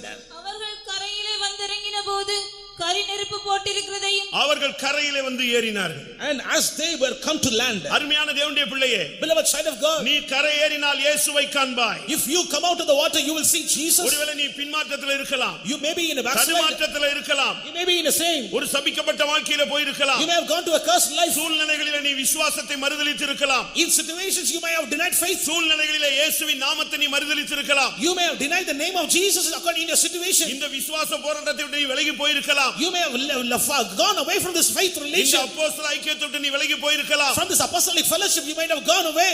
ஒரு பயமும் திகிலும் உன்னை சூழ்ந்து கொண்டிருக்கலாம். And you may have entangled with the fear and the threatening. நீ கரைக்கு வா. Come out of the water. கரையில வந்த பொழுதுதான் இயேசு பேதுருவிட்ட பேச முடிஞ்சது. And when they reached the shore, Jesus could speak to Peter. அந்த மறுதலித்த மனுஷன்ட்ட கரையில வந்து நின்ன உடனே மத்தவங்களெல்லாம் விட்டுட்டு இயேசு அவன்கிட்ட பேசினார், நீ என்னை நேசிக்கிறாயா? And to the denied man, leaving the other, the Lord Jesus spake unto Peter, do you love me? ஆண்டவர் உன்கிட்ட பேசணுமா? Do you want to speak to Jesus? ஆண்டவர் பேசணும்னா கரைக்கு வா. If you want Jesus to speak to you, come to the shore. இழந்து போன எல்லாம் உனக்கு கிடைக்கணுமா? Do you want to receive all the things which you have lost? மறுபடியும் நீ ஊழியனாக நீ தலையெடுத்து நிக்கணுமா? Do you want to stand once again as a great servant of God? நீ வெளியே வா. Come out. ஏன்? Why? இயேசு பேசிக்கிட்டே இருக்கும் பொழுது அந்த வலையை போட சொல்லி அப்படிலாம் பேசிக்கிட்டே இருக்கும்போது ஒருத்தன் சொன்னான், அவர் கர்த்தர் அப்படின்னா பாருங்க, பேதுரு பொத்துன்னு தண்ணிக்குள்ள விழுந்துட்டான். As everybody was speaking in these matters, suddenly one person told, he is Lord. Then immediately Peter jumped into the water. ஏன்? Why? வஸ்திரம் இல்லாதபடினா தண்ணியில குதிச்சான். Because no dress, he jumped into water. அதுக்கு பிறகு கரை ஏறி வஸ்திரத்தோடு வந்தான். கர்த்தர் அவனோடு பேச ஆரம்பித்தார். After that, he came up to the shore with the dress. The Lord started to speak to him. இன்றைக்கு பின்மாற்றத்திலும் பலவிதமான சந்தர்ப்ப சூழ்நிலைகளிலே தடுமாறினவர்களும் பின்வாங்கினவர்களுக்கும் கர்த்தர் சொல்லுகிறார், நீ அந்த பின்மாற்றத்தை விட்டு கரையேறி வா, நான் மறுபடியும் என் ஊழியத்தை, நான் விட்டு போகிற ஊழியத்தை உன் கரங்களில் கொடுக்க வாஞ்சிக்கிறேன். The Lord is speaking to many who are backslidden. The Lord says, come out of your backsliding. I'm going to give the ministry once again to you, and I'm going to do things through you. நீ என்னை நேசிக்கிறாயா? Do you love me? இது ஊர்ல எத்தனையோ வாட்டி நீ கேட்ட கேள்வி. And many have. ஆனா இன்னைக்கு கர்த்தர் உன்கிட்ட கேட்கிற கேள்வி, நீ என்னை நேசிக்கிறாயா? But today God is asking you this question unto you. நீங்க சரியான பதில் சொல்லிட்டு போங்க. Reply the right answer. நீ கரையேறி வந்தாதான் இந்த கேள்வி உன்கிட்ட கேட்கப்படும். Only if you come out of the water. நீ உள்ள இருக்கிற வரைக்கும் நீ நிர்வாணியா இருப்பாய் தண்ணிக்குள்ள. And you will be still you are in the water, you will be naked. இன்னைக்கு நீ வெளிய வா. Come out. ஒரு அருமையான ஒரு வஸ்திரத்தை உடுத்திக் கொண்டு வெளிய வா. A cloth with a good garment. ஆண்டவருக்கு முன்னால வந்து நில்லு. Come and stand before Jesus. கர்த்தர் சொல்றார், The Lord says, என் ஆடுகளையும் என் ஆட்டுக்குட்டிகளையும் நீ மேய்ப்பாயா? thou shall keep my lamb and sheep. அவரிடத்தில் அன்பு கூறுகிறவர்கள் வல்லமையோடு உதிக்கிற சூரியனை போல பிரகாசிப்பார்கள். They that love him will shine forth like a bright sun. எத்தனை பேர் ஆண்டவரை மறுபடியும் இந்த இரண்டாம் கூட்டத்தின் மூலமாக நேசிக்க விரும்புகிறீர்கள்? How many of you through the second day meeting you want to love Jesus again? வேற அன்புல சிக்கிக் கொண்டிருக்கிற அருமையான நண்பனே, அருமையான விசுவாசியே, அருமையான ஊழியர்களே, அருமையான தேவனுடைய ஜனமே, வேறு மாமிசீக அன்பிலும் உலக அன்பிலும் பாவத்தின் அன்பிலும் சிக்கிக் கொண்டிருக்கிற நீ அதை விட்டு கரையேறு. இயேசு என்னை நேசிக்கிறாயா என்கிற கேள்வியோடு இங்கே உலாவிக் கொண்டிருக்கிறார். Oh beloved friend, beloved servant of God, beloved believer, you may be entangled in a strange love, carnal love, you may be in a fleshy love. The Lord is asking unto you, do you love me? He wants to take you to his love. நீ அவரிடத்தில் அன்பு கூர்ந்தா, If you love him, தேவன் அறியாம உனக்கு ஒண்ணுமே நடக்காது. nothing will happen to you without the அவரிடத்தில் knowledge of அன்பு God. கூறுகிறவர்களுக்கு சகலமும் நன்மைக்கு ஏதுவாய் நடக்கிறது. And everything is happening good to them that love him. நீ கரையேறி வா. Come out of the water. கர்த்தர் உன்னோடு பேச விரும்புகிறார். Lord wants to speak to you. நீ இழந்து போனதை மறுபடியும் உனக்கு தர விரும்புகிறார். Lord wants to restore what you have lost. யோசுவா 4ஆம் அதிகாரத்தை நாம் பார்க்கும் பொழுது, When we see Joshua chapter 4, இப்ப கானானுக்குள்ள அடி எடுத்து வைக்க வேண்டிய ஒரு time. this is the time they want to step into the Canaan. ஆண்டவருக்கு வனாந்தரத்துல வழிகள் உண்டு. And God has ways in wilderness. ஆகாயத்தில் அவருக்கு வழிகள் உண்டு. He has ways in the sky. நடுக்கடலிலே அவருக்கு வழிகள் உண்டு. In the mid sea he had ways. கன்மலையிலே அவருக்கு வழிகள் உண்டு. In the rock he has ways. செங்கடலிலே அவருக்கு வழிகள் உண்டு. In the Red Sea he has ways. யோர்தானிலும் அவருக்கு வழிகள் உண்டு. Even in Jordan he has ways. நீ இப்ப வாழ்க்கையில எந்த நிலவரத்துல நிர்பந்தமான நிலவரத்துல இருந்தாலும் இந்த இரண்டாம் கூட்டத்துக்கு வந்திருக்கிற உனக்கு ஒரு வழியை தேவன் திறக்க போகிறார். In whatever wretched state you may be, the Lord is going to open a way for you in this second day meeting. இந்த யோர்தான் தான் இப்ப கடைசியா உங்களுக்கு முன்னால் நிக்கிற ஒரு போராட்டம். And the Jordan is the last problem in their life இப்போ journey. இந்த யோர்தானை எப்படி தாண்டறது? How they can overcome this Jordan? ஆண்டவர் சொன்னாரு, The Lord said, ஆசாரியர்களை பார்த்து சொன்னாரு, unto priests the Lord said, உடன்படிக்கை பெட்டியோடு தண்ணியில இறங்கு. and go into the water with the ark.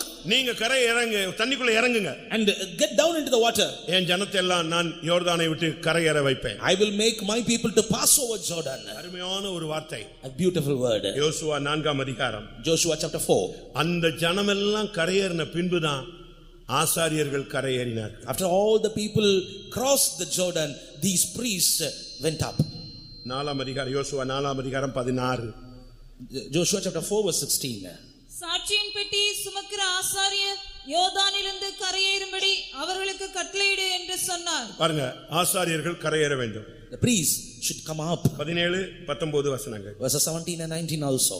யோசுவா யோர்தானிலிருந்து கரையேறி வாருங்கள் என்று ஆசாரியர்களுக்கு கட்டளையிட்டான். இந்த பிரகாரமாக முதல் மாதம் 10ஆம் தேதியிலே ஜனங்கள் யோர்தானிலிருந்து கரையேறி எரிகோவுக்கு கீழ் எல்லையான கில்காலிலே பாளையம் இறங்கினார்கள். கர்த்தருடைய பரிசுத்த நாமத்துக்கு மகிமை உண்டாவதாக. Glory be to the holy name of the Lord. இந்த சபையினுடைய அமைப்பு என்ன? What is the structure of this church? இந்த ஊழியத்தினுடைய மேன்மை என்ன? What is the excellency of this ministry? இந்த மெல்கிசேதேக்கின் முறைமையினுடைய மேன்மை என்ன? What is the excellency of the ministry according to இந்த அப்போஸ்தல Melchizedek order? ஊழியத்தின் இந்த அப்போஸ்தல ஊழியத்தின் அஸ்திபாரம் என்ன? What is the foundation of this apostolic ministry? இந்த அன்னக ஊழியத்தினுடைய உச்சம் என்ன? What is the summit of this ministry of eunuch? போராட்டங்கள் மத்தியிலே ஜனத்தை கரையேற வைப்பதுதான் இந்த புதிய ஏற்பாட்டு ஊழியத்தினுடைய மகிமை. The glory of the New Testament ministry is making the people to pass over the Jordan in the midst of struggles. வேதத்துல நீங்கள் பாருங்கள், See in the Bible, பல ஆசாரியர்கள் இருந்தார்கள். many priests were there. ஆசரிப்பு கூடாரத்திலேயே திரைகளை சுமக்கிற ஆசாரியர்கள் இருந்தார்கள். Even in the tabernacle, there are priests who will bear கூடாரத்தை சுமக்கிற ஆசாரியர்கள் இருந்தார்கள். the priests who will bear the tabernacle, தோல் உரிக்கக்கூடிய ஆசாரியர்கள் இருந்தார்கள். and the priests who will peel off the skin, பலி செலுத்தக்கூடிய ஆசாரியர்கள் இருந்தார்கள். priests who will pay offering. ஆனா இவங்களை வச்சு யோர்தான கரையை பழக்க முடியாது. But with them, they will not make the people to pass over Jordan. பெட்டியை சுமக்கக்கூடிய ஆசாரியர்களை வைத்துத்தான் கர்த்தர் யோர்தானை பிளக்கவே முடியும். The Lord can divide Jordan only by the priests who bear the ark. இவங்க நிக்கிற வரைக்கும் யோர்தான் பிளந்து நிக்கும். And they stand in the water, the Jordan will be divided into two. ஜனங்கள் கரையேறு வரைக்கும் இவங்க தண்ணிக்குள்ள நின்னாங்க. Until the people pass over, they stood in the water. இந்த ஜனத்துக்காக ஜீவனை கொடுக்கிறவர்கள். And they are the one who give life இந்த for this ஜனத்துக்காக people. உபவாசம் எடுக்கிறவர்கள். And they will fast for this people. இந்த ஜனத்துக்காக 4 மணிக்கு கிளம்பி கதறிக் கொண்டிருக்கிறவர்கள். They are crying unto the Lord, rising up early in the morning. இந்த ஜனத்துடைய சுக துக்கங்களிலே கலந்து கொள்ளுகிறவர்கள். And they will be mingling together with the happiness and sad of their life. ஜனத்துக்காக போதிக்கிறவர்கள். And they will be preaching the doctrine. இந்த ஜனத்துக்காக They உபவாசிக்கிறவர்கள். will be fasting for the people. இந்த ஜனத்துக்காகவே அர்ப்பணித்தவர்கள். They have surrendered themselves totally for this people. இவர்கள் தண்ணீருக்குள்ள நிக்கிற வரை தேவ ஜனம் கரையேறி கொண்டே இருக்கும். Still they are standing in this water. The people of God will be crossing over. இவர்கள் நின்று கொண்டிருக்கிற வரை யோர்தான் பிளந்து கொண்டுதான் இருக்கும். Still they are standing in the water. Jordan will be divided. அருமையான தேவனுடைய ஜனமே, Beloved people of God, இந்த ஐக்கியத்தினுடைய மேன்மை உன்னை கரையேற வைக்கக்கூடிய மேன்மை. excellency of this fellowship is making you to come out of the water. 2000 அடி தூரத்துக்கு கர்த்தர் யோர்தானை பிளக்க வைத்தார். And in the 2000 feet yard, the Lord made the Jordan to be divided.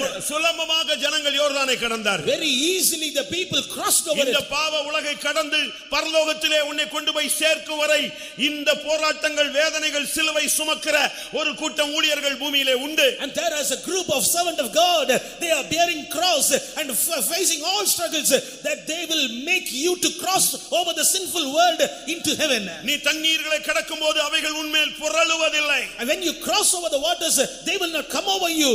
ஏன்? Why? ஒரு கூட்டம் ஆசாரியர்கள் உனக்காக பெட்டியோடு யோர்தானுக்குள்ளே நின்று கொண்டிருக்கிறார்கள். A group of priests bearing the ark, they are standing in the waters for you. உன்னுடைய சாபத்தை ஏற்றுக்கொண்டு, Bearing your curse, உன்னுடைய பாவத்தை ஏற்றுக்கொண்டு, bearing your sin, உன்னுடைய அக்கிரமத்தை ஏற்றுக்கொண்டு, bearing your உன்னுடைய iniquities, வியாதி பலவீனங்களுக்காக, and for all your sufferings, உன்னுடைய போராட்டங்களுக்காக, for your உன்னுடைய affliction, துக்கங்களுக்காக for your ஒரு grief. கூட்டம் ஆசாரியர்கள் பெட்டியை தூக்கி கொண்டிருக்கிற காலம் இதுதான். This is the time in which group of priests bearing ark for you.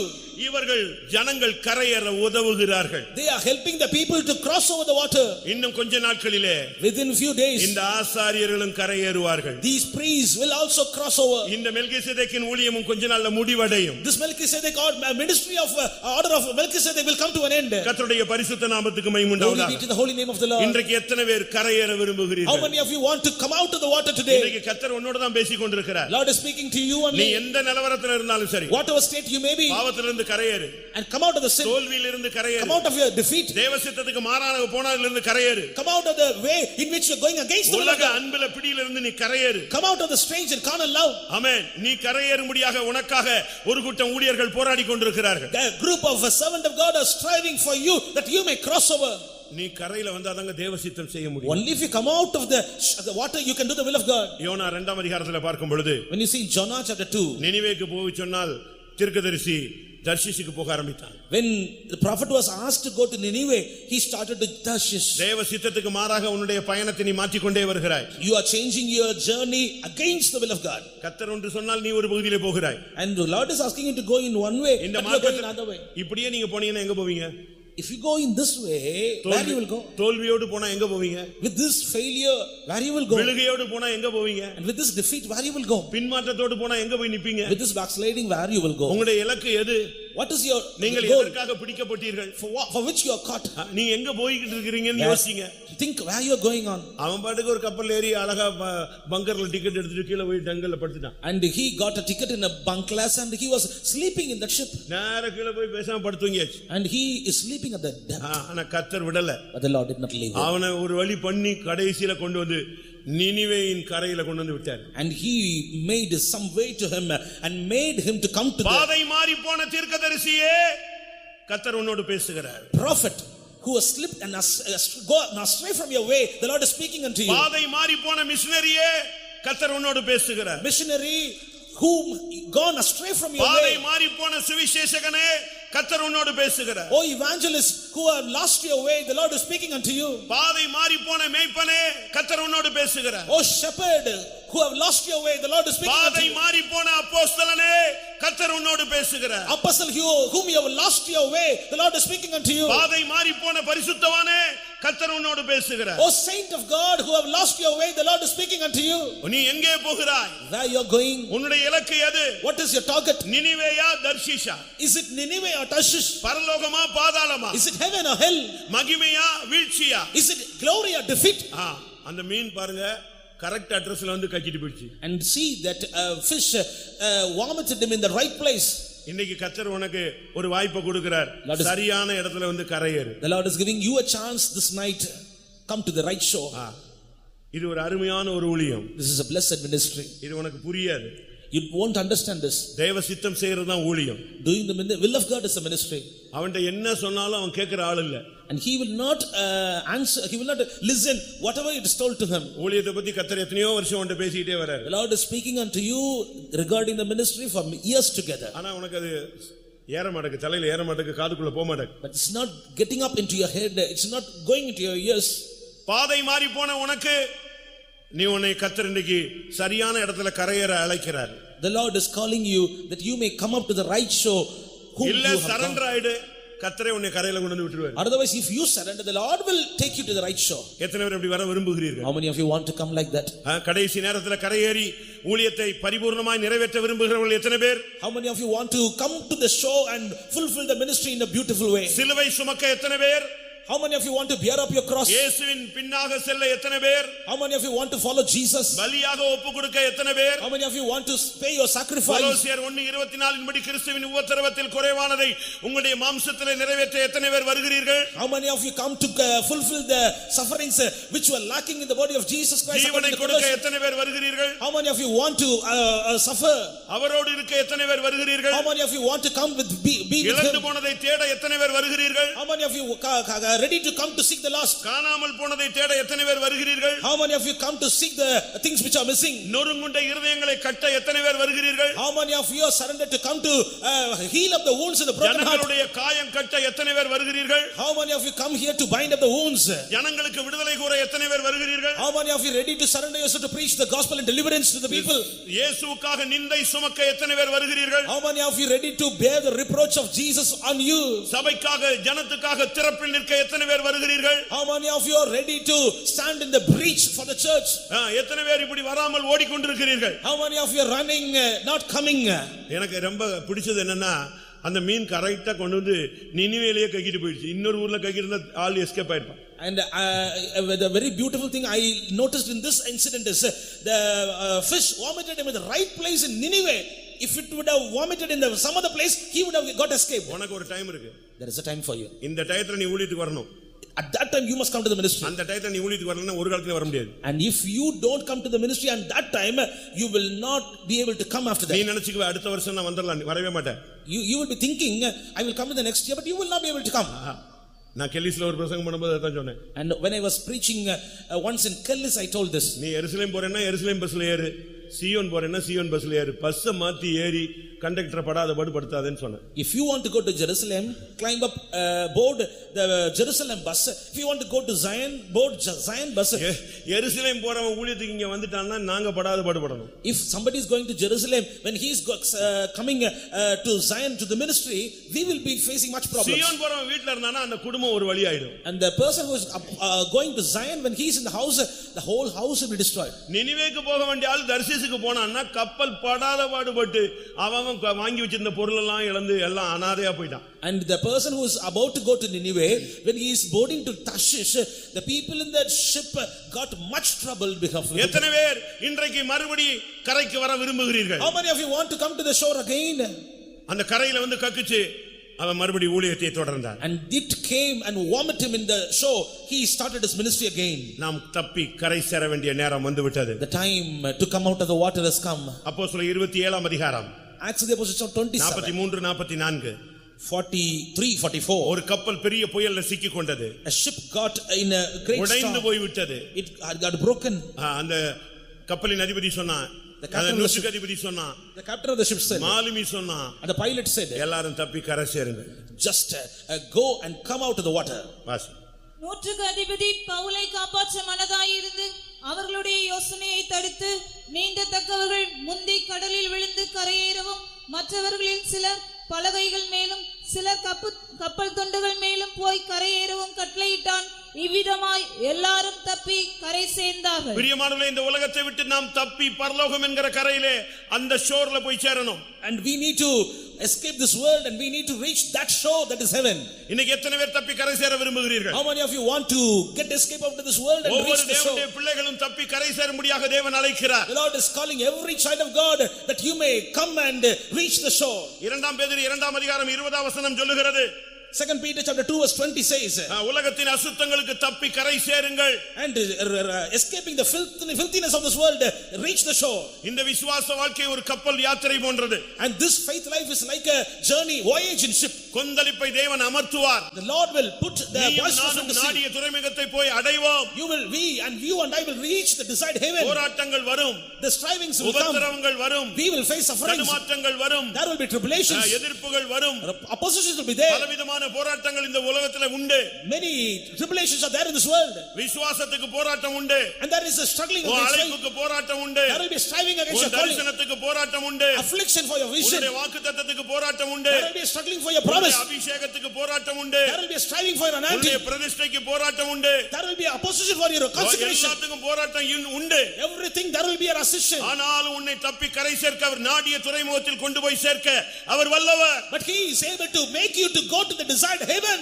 இச்சையினால் உலகத்துக்கு உண்டான கேட்டுக்கு தப்பி நீ கரை சேர வேண்டும். You need to escape the destruction of the filthiness of this world. You need to reach the shore. 2 பேதுரு 1:4 சொல்லுகிறது, இச்சையினாலே உலகத்துக்கு உண்டான கேட்டுக்கு தப்பி கரை சேரு. And 2 Peter chapter 1 verse 4 says, you should have to escape the corruption that is in the world through lust. இரண்டாம் பேதுரு 2ஆம் அதிகாரம் 18ஆம் வசனம் என்ன சொல்லுகிறது? 2 Peter chapter 2 verse 18, what does it say? வஞ்சகமாய் நடக்கிறவர்களிடத்திலிருந்து நீ தப்பி வா. You need to escape the people who are living with vanity. ரோமர் 15:31 என்ன சொல்லுகிறது? Romans chapter 15 verse 31, what does it say? அவிசுவாசிகளுக்கு நீ தப்பி வா. Escape the unbelievers. 2 கொரிந்தியர் 1:10 என்ன சொல்லுகிறது? 2 Corinthians chapter 1 verse 10. மரணத்துக்கு தப்பி நீ ஜீவனுக்கு அடைய வா. Escape the death and come to the life. நீ எந்த பாதையிலே போனாலும், In whatever way you may நீ go, சிங்கக்கபியில் போனாலும் உன்னை தப்பிக்க வல்லவர் ஒருவர் இருக்கிறார். there is a person who is able to make you escape out of the den நீ of அக்கினி lions. சூளையிலே போனாலும் உன்னை தப்புவிக்க வல்லவர் ஒருவர் இருக்கிறார். And there is a God who is able to make you escape out of the flame of fire. எந்த கண்ணியிலே சிக்கினாலும் கண்ணியை தெறிக்க வைக்கிற ஒரு தேவன் இருக்கிறார். There is a God who will be able to make your snare to be broken down. அருமையான தேவனுடைய ஜனமே, இன்றைக்கு கர்த்தர் உன்னோடு பேசுகிறார். என் ஜனமே, என் மகனே, என் மகளே, நீ கரையேறு. Beloved people of God, the Lord is speaking unto you, my son, my daughter, come up to the shore. நீ கரையேறு. Come out to the water. நான் வானத்தை திறக்க காத்திருக்கிறேன். I am waiting for you to open the நீ heaven. கரையேறு. Come up. உன் சத்துருவை அழிக்க நான் காத்திருக்கிறேன். I am waiting to destroy your enemy. நீ கரையேறு. Come up. மறுபடியும் உன்னுடைய ஊழியத்தை உன் கையில் கொடுக்க காத்திருக்கிறேன். I am waiting to restore your ministry once again in your hands. நீ கரையேறு. Come up the shore. நான் உன்னை பரம கானானில் சேர்க்க ஆயத்தமாய் இருக்கிறேன். I am ready to take you to the heavenly Canaan. நீ கரையேறு. Come up to the water. மறுபடியும் உன்னை நேசிக்கிறவனாய் மாற்றுவேன். I will make you again a person who love me. இன்னைக்கு நீ தப்பி கரை சேரு. You escape the world. கடைசியாக Finally, கர்த்தருடைய பரிசுத்த நாமத்துக்கு மகிமை உண்டாவதாக. glory be to the holy name of the Lord. இரண்டு ராஜாக்களை நான் பார்க்கும் பொழுது, When we see in 2 Kings, ரெண்டு தீர்க்கதரிசிகள் நின்று கொண்டிருக்கிறார்கள். 2 prophets are standing. எலியா, எலிசா. Elijah and Elisha. ரெண்டு பேரும் யோர்தான் கரையில நிக்கிறாங்க. They both are standing in the Jordan's shore. எலியா கையில ஒரு சால்வை இருக்கு. And there was a mantle in the hands of Elijah. இப்ப யோர்தானை கிராஸ் பண்ணி போகணும். They need to cross Jordan. Cross பண்றதுக்காக அவன் கையில சால்வை எடுத்து ஒரு அடி அடிச்சான். And to cross the Jordan, and he bit Jordan with the அந்த mantle. யோர்தான் அப்படி ரெண்டா பிளந்து. The Jordan was divided into 2. உலர்ந்த தரை வழியாக ரெண்டு பேருமே அக்கறைக்கு போய்விட்டாங்க. In the dry land, they both crossed Jordan. திரும்ப இவன் அந்த சால்வை எடுத்துட்டு இவன் திரும்பி வர்றான். And he took the mantle again, and he is coming back. கர்த்தருடைய பரிசுத்த நாமத்துக்கு மகிமை உண்டாவதாக. Glory be to the holy name of the Lord. இன்றைக்கு யோர்தானை நீ கடந்தால் தான் சுழல் காற்றில் ஏற முடியும். Tonight, only if you cross Jordan, you will be able to climb up the whirlwind. நீ யோர்தானை கடக்கலைன்னா, If you don't cross Jordan, ஒருவேளை நீ பெத்தேல கிராஸ் பண்ணிருக்கலாம், you may have crossed Bethel, கில்கால கிராஸ் you may பண்ணிருக்கலாம், have crossed Gilgal, இன்னும் எரிகோவை நீ கிராஸ் you may பண்ணிருக்கலாம். have crossed Jericho. இந்த மார்க்கத்துல வந்து பல பாதைகளை நீ வந்திருக்கலாம். After coming to this the church, you may have crossed many ways. ரெண்டு ராஜாக்கள் 2ஆம் அதிகாரம் 1ஆம் வசனத்துல பாத்தீங்கன்னா அவங்க கில்கால்ல இருந்து புறப்படுறாங்க. 2 Kings chapter 2 verse 1, they are starting from Gilgal. அடுத்து அவங்க பெத்தேலுக்கு வராங்க. Then they அதுக்கு அடுத்து எரிகோவுக்கு வராங்க. after Jericho, அதுக்கு அடுத்து தான் யோர்தானை கிராஸ் பண்றாங்க. then only they are crossing Jordan. ஆமென். கில்கால கிராஸ் பண்ணும்போது நீ எடுத்துக்கொள்ளப்பட முடியாது.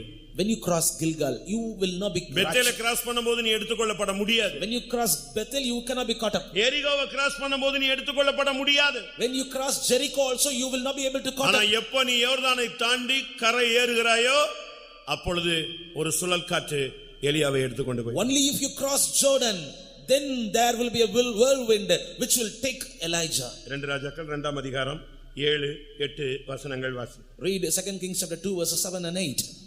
தீர்க்கதரிசிகளின் புத்திரரில் 50 பேர் போய் தூரத்திலே பார்த்து கொண்டு நின்றார்கள். அவர்கள் இருவரும் யோர்தான் கரையிலே நின்றார்கள்.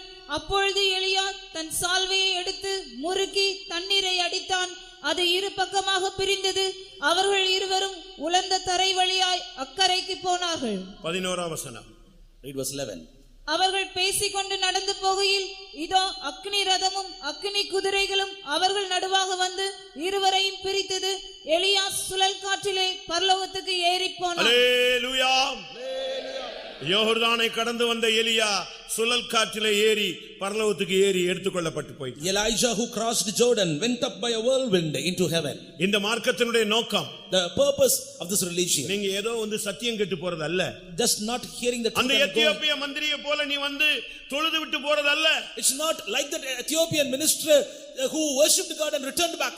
நீ சத்தியத்துக்கு கீழ்ப்படிய வேண்டிய நேரம். It's time to obey to the பாவத்தை விட்டு truth. நீ கரையேற வேண்டிய நேரம். It's time to come out of the sin. சாபத்தை விட்டு கரையேற வேண்டிய நேரம். Time to come out of the curse. தோல்வியை விட்டு கரையேற வேண்டிய நேரம். Time to come out of the defeats. உன் சத்துருவை பார்த்து பயப்படாத, நீ கரையேறு. கர்த்தர் இன்றைக்கு நியாயம் தீர்ப்பார். Do not be afraid of your adversary. You come out, the Lord will judge him.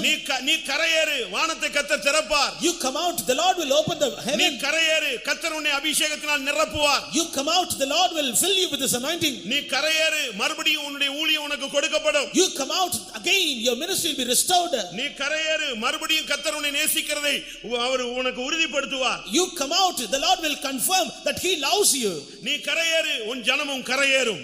You come out, your people will also நீ come out. கரையேறினால் சுழல் காற்றிலே எடுத்துக்கொள்ளப்படுவாய். If you come out of the waters, you will be caught up in the whirlwind. எத்தனை பேர் கரையேற How விரும்புகிறீர்கள்? many of you want to come out? கரையேற வேண்டிய வாஞ்சை உள்ள தேவ ஜனமே, உன் கண்களை மூடுவாய். People of God who have a desire to come to the land, just close your eyes. யாரும் எழும்பி போகாதீங்க. Do not get away from this place right எழும்பி now. போறதுக்கு முன்னால கரையேறிட்டு போய்டு. Before getting up from this place, just reach the shore and go. இந்த கூட்டத்துல கர்த்தர் உன்னை நினிவேயில கொண்டு வந்து கரையேற வைக்க போறார். And in this meeting, God is going to take you to Nineveh. எத்தனை பேர் இன்னைக்கு கரையேற விரும்புறவங்க எல்லாம் கண்களை மூடி முழங்கால் போடுங்க. How many of you want to come out of the waters? Just stand on your knees and close your eyes. ஆமென். இன்னைக்கு ஒரு பெரும் திரள் கூட்ட ஜனத்தை கர்த்தர் கரையேற அழைக்கிறார். The Lord is calling a great multitude to come up to the shore. இன்னைக்கு நீ வெளியே வந்துட்டா போதும். It's enough. You come out. நீ வெளியே வா. Come out. ஒரு பெரிய சந்தோஷம் உன்னை நிரப்பும். A great happiness will நீ fill வெளியே you. வா. Come out. பார்வோனை முறிய அடிப்பார். God will defeat உன் கண்ணுக்கு Pharaoh. முன்னால அவனை உனக்கு விரோதிய பிரேதமா கர்த்தர் மாற்றுவார். In your eyes, the Lord will change your adversary into dead body. நீ வெளியே வா. Come out. கரையேறு.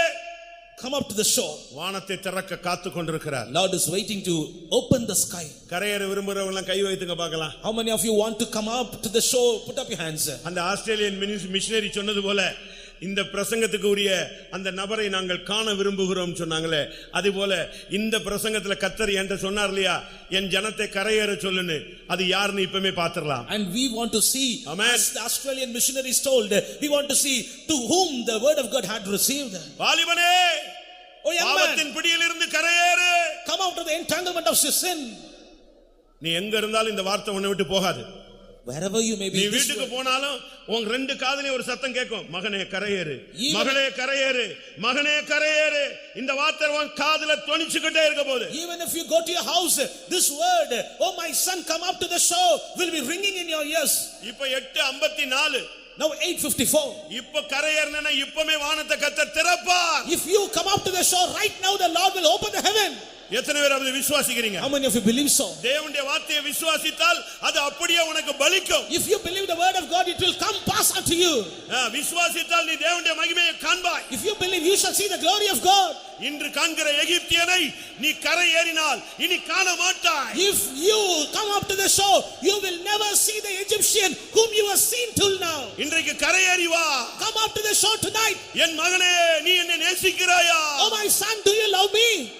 கரையேறினவர்கள் பதில் சொல்லுங்கள். Those that come up to the shore, reply.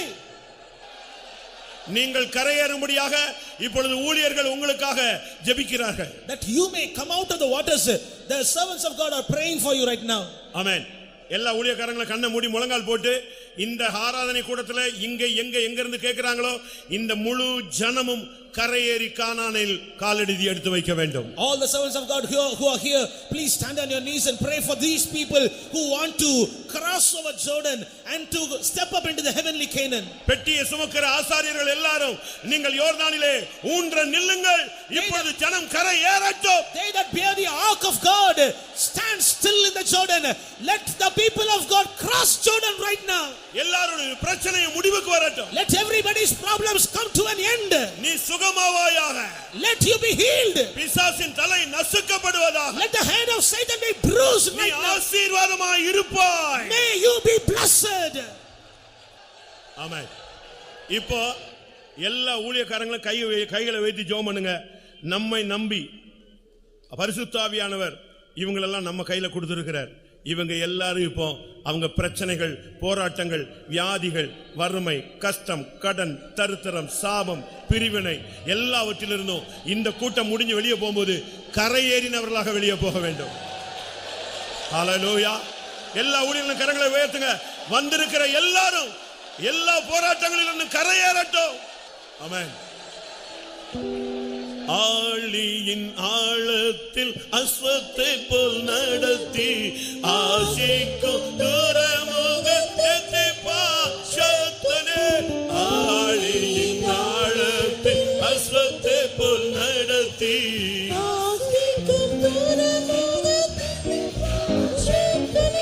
யோர்தானே நடுவில் புரோகிதரை நிறுத்தி யாத்திரையில் தைரியமும் நீ நல்கிடும் நல்லோ.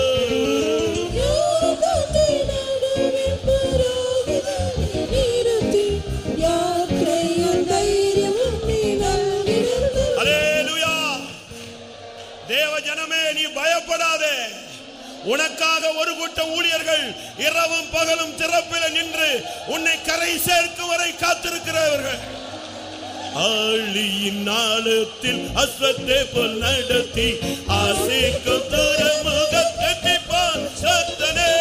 ஆழியின் ஆழத்தில் அஸ்வத்தை போல் நடத்தி ஆசைக்கும் துறைமுகத்தை பாஷத்தனே.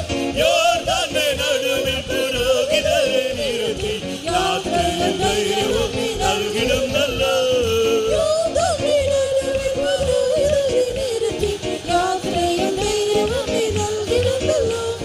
ஆழியின் ஆழத்தில் அஸ்வத்தை போல் நடத்தி ஆசைக்கும் துறைமுகத்தை பாஷத்தனே.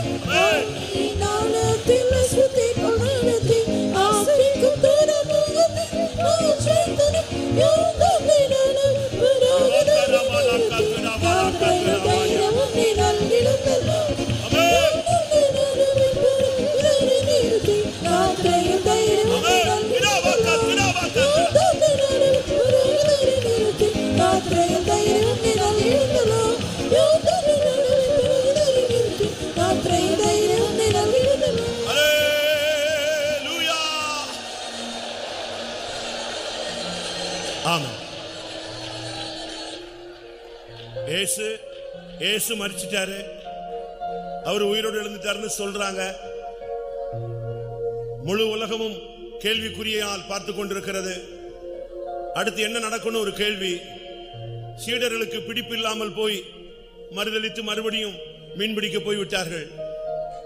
ஆனால் உயிர் தெழுந்த இயேசு மகிமைக்கு போகாமல் அந்த ஜனத்தை தேடி வந்து கரையிலே நின்றார்.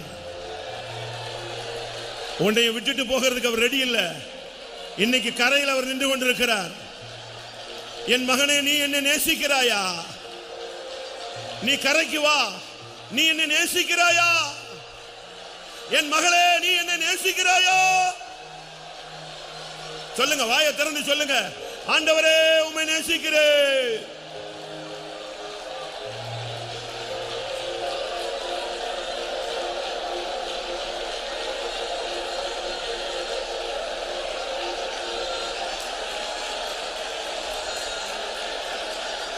ஆம்.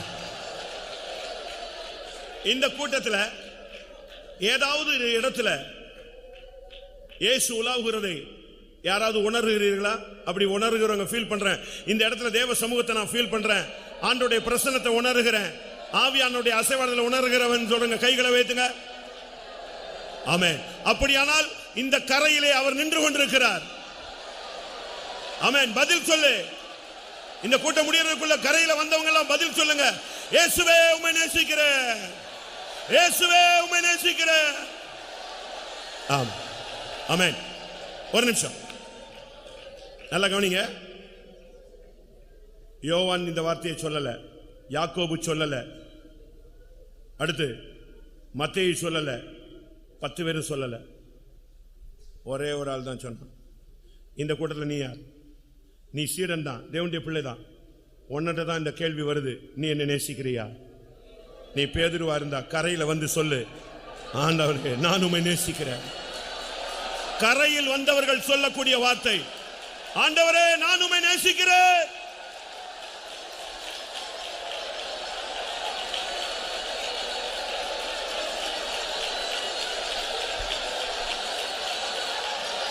ஆமா. இயேசுவே உம்மை நேசிக்கிறேன்னு மட்டும் சொன்னா போதாது.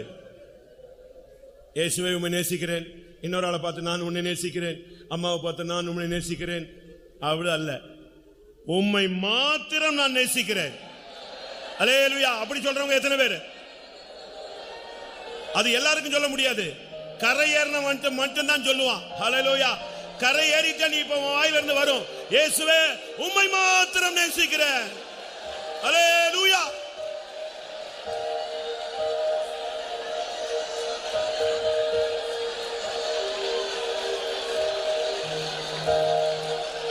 சரோனின் ரோஜாவே, பள்ளத்தாக்கின் லீலியே, உம் அன்பு எத்தனையோ ஆச்சரியம்.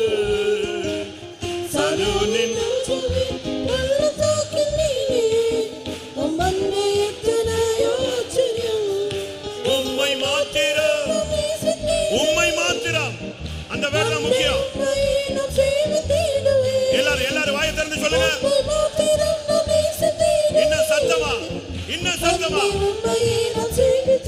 அல்லேலூயா. ஒரு நிமிஷம், நான் ஒரு சீப்ல சொன்னேன், உன் ரத்தம் சத்தமிடணும்.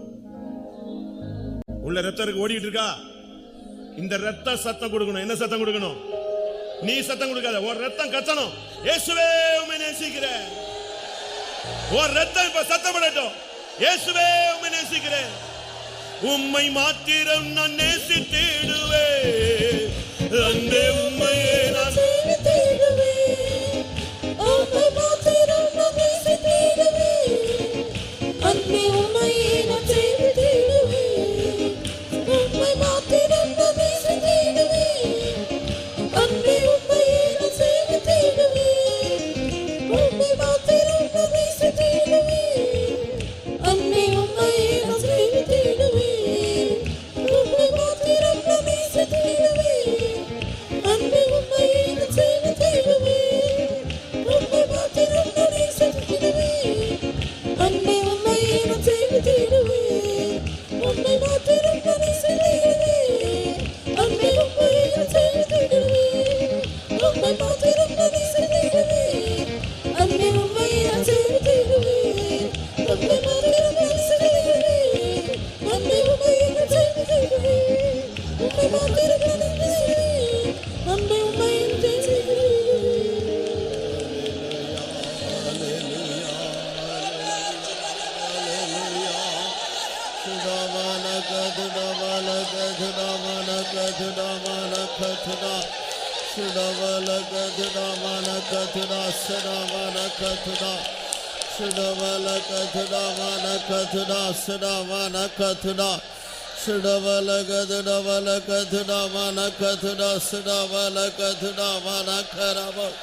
Hallelujah, hallelujah, hallelujah, hallelujah.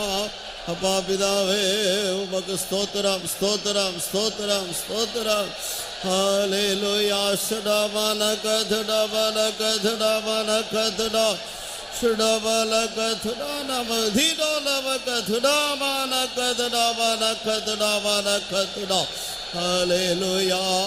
ஸ்தோத்திரம், ஸ்தோத்திரம், ஸ்தோத்திரம், ஸ்தோத்திரம், ஸ்தோத்திரம், ஸ்தோத்திரம். ஷடமன கதட நம கரம. ஹல்லேலூயா. ஆம், தேவனுடைய வார்த்தைகள், உயிர்த்தெழுந்த இயேசு கிறிஸ்துவினுடைய வார்த்தைகள் அந்த எம்மா ஊருக்கு சென்றுதான் அந்த சீஷர்களுடைய இருதயங்களை கொழுந்து விட்டு எரிய செய்தது. உடைய உள்ளான மனுஷன்லே அவ்வளோ பெரிய ஒரு தேவ அன்பின் நிறைவு, சந்தோஷத்தின் நிறைவு, ஒரு பெரிய களிகூறுதலின் நிறைவு. கர்த்தருடைய வார்த்தை நிமித்தமாக நீ உயிர்ப்பிக்கப்பட்டிருக்கிறாய், புதுப்பிக்கப்பட்டிருக்கிறாய், சுத்திகரிக்கப்பட்டிருக்கிறாய். எத்தனையோ கரையேற முடியாத காரியங்களில் கிடந்த உன்னை கர்த்தருடைய வார்த்தை கரையேற வைத்திருக்கிறது.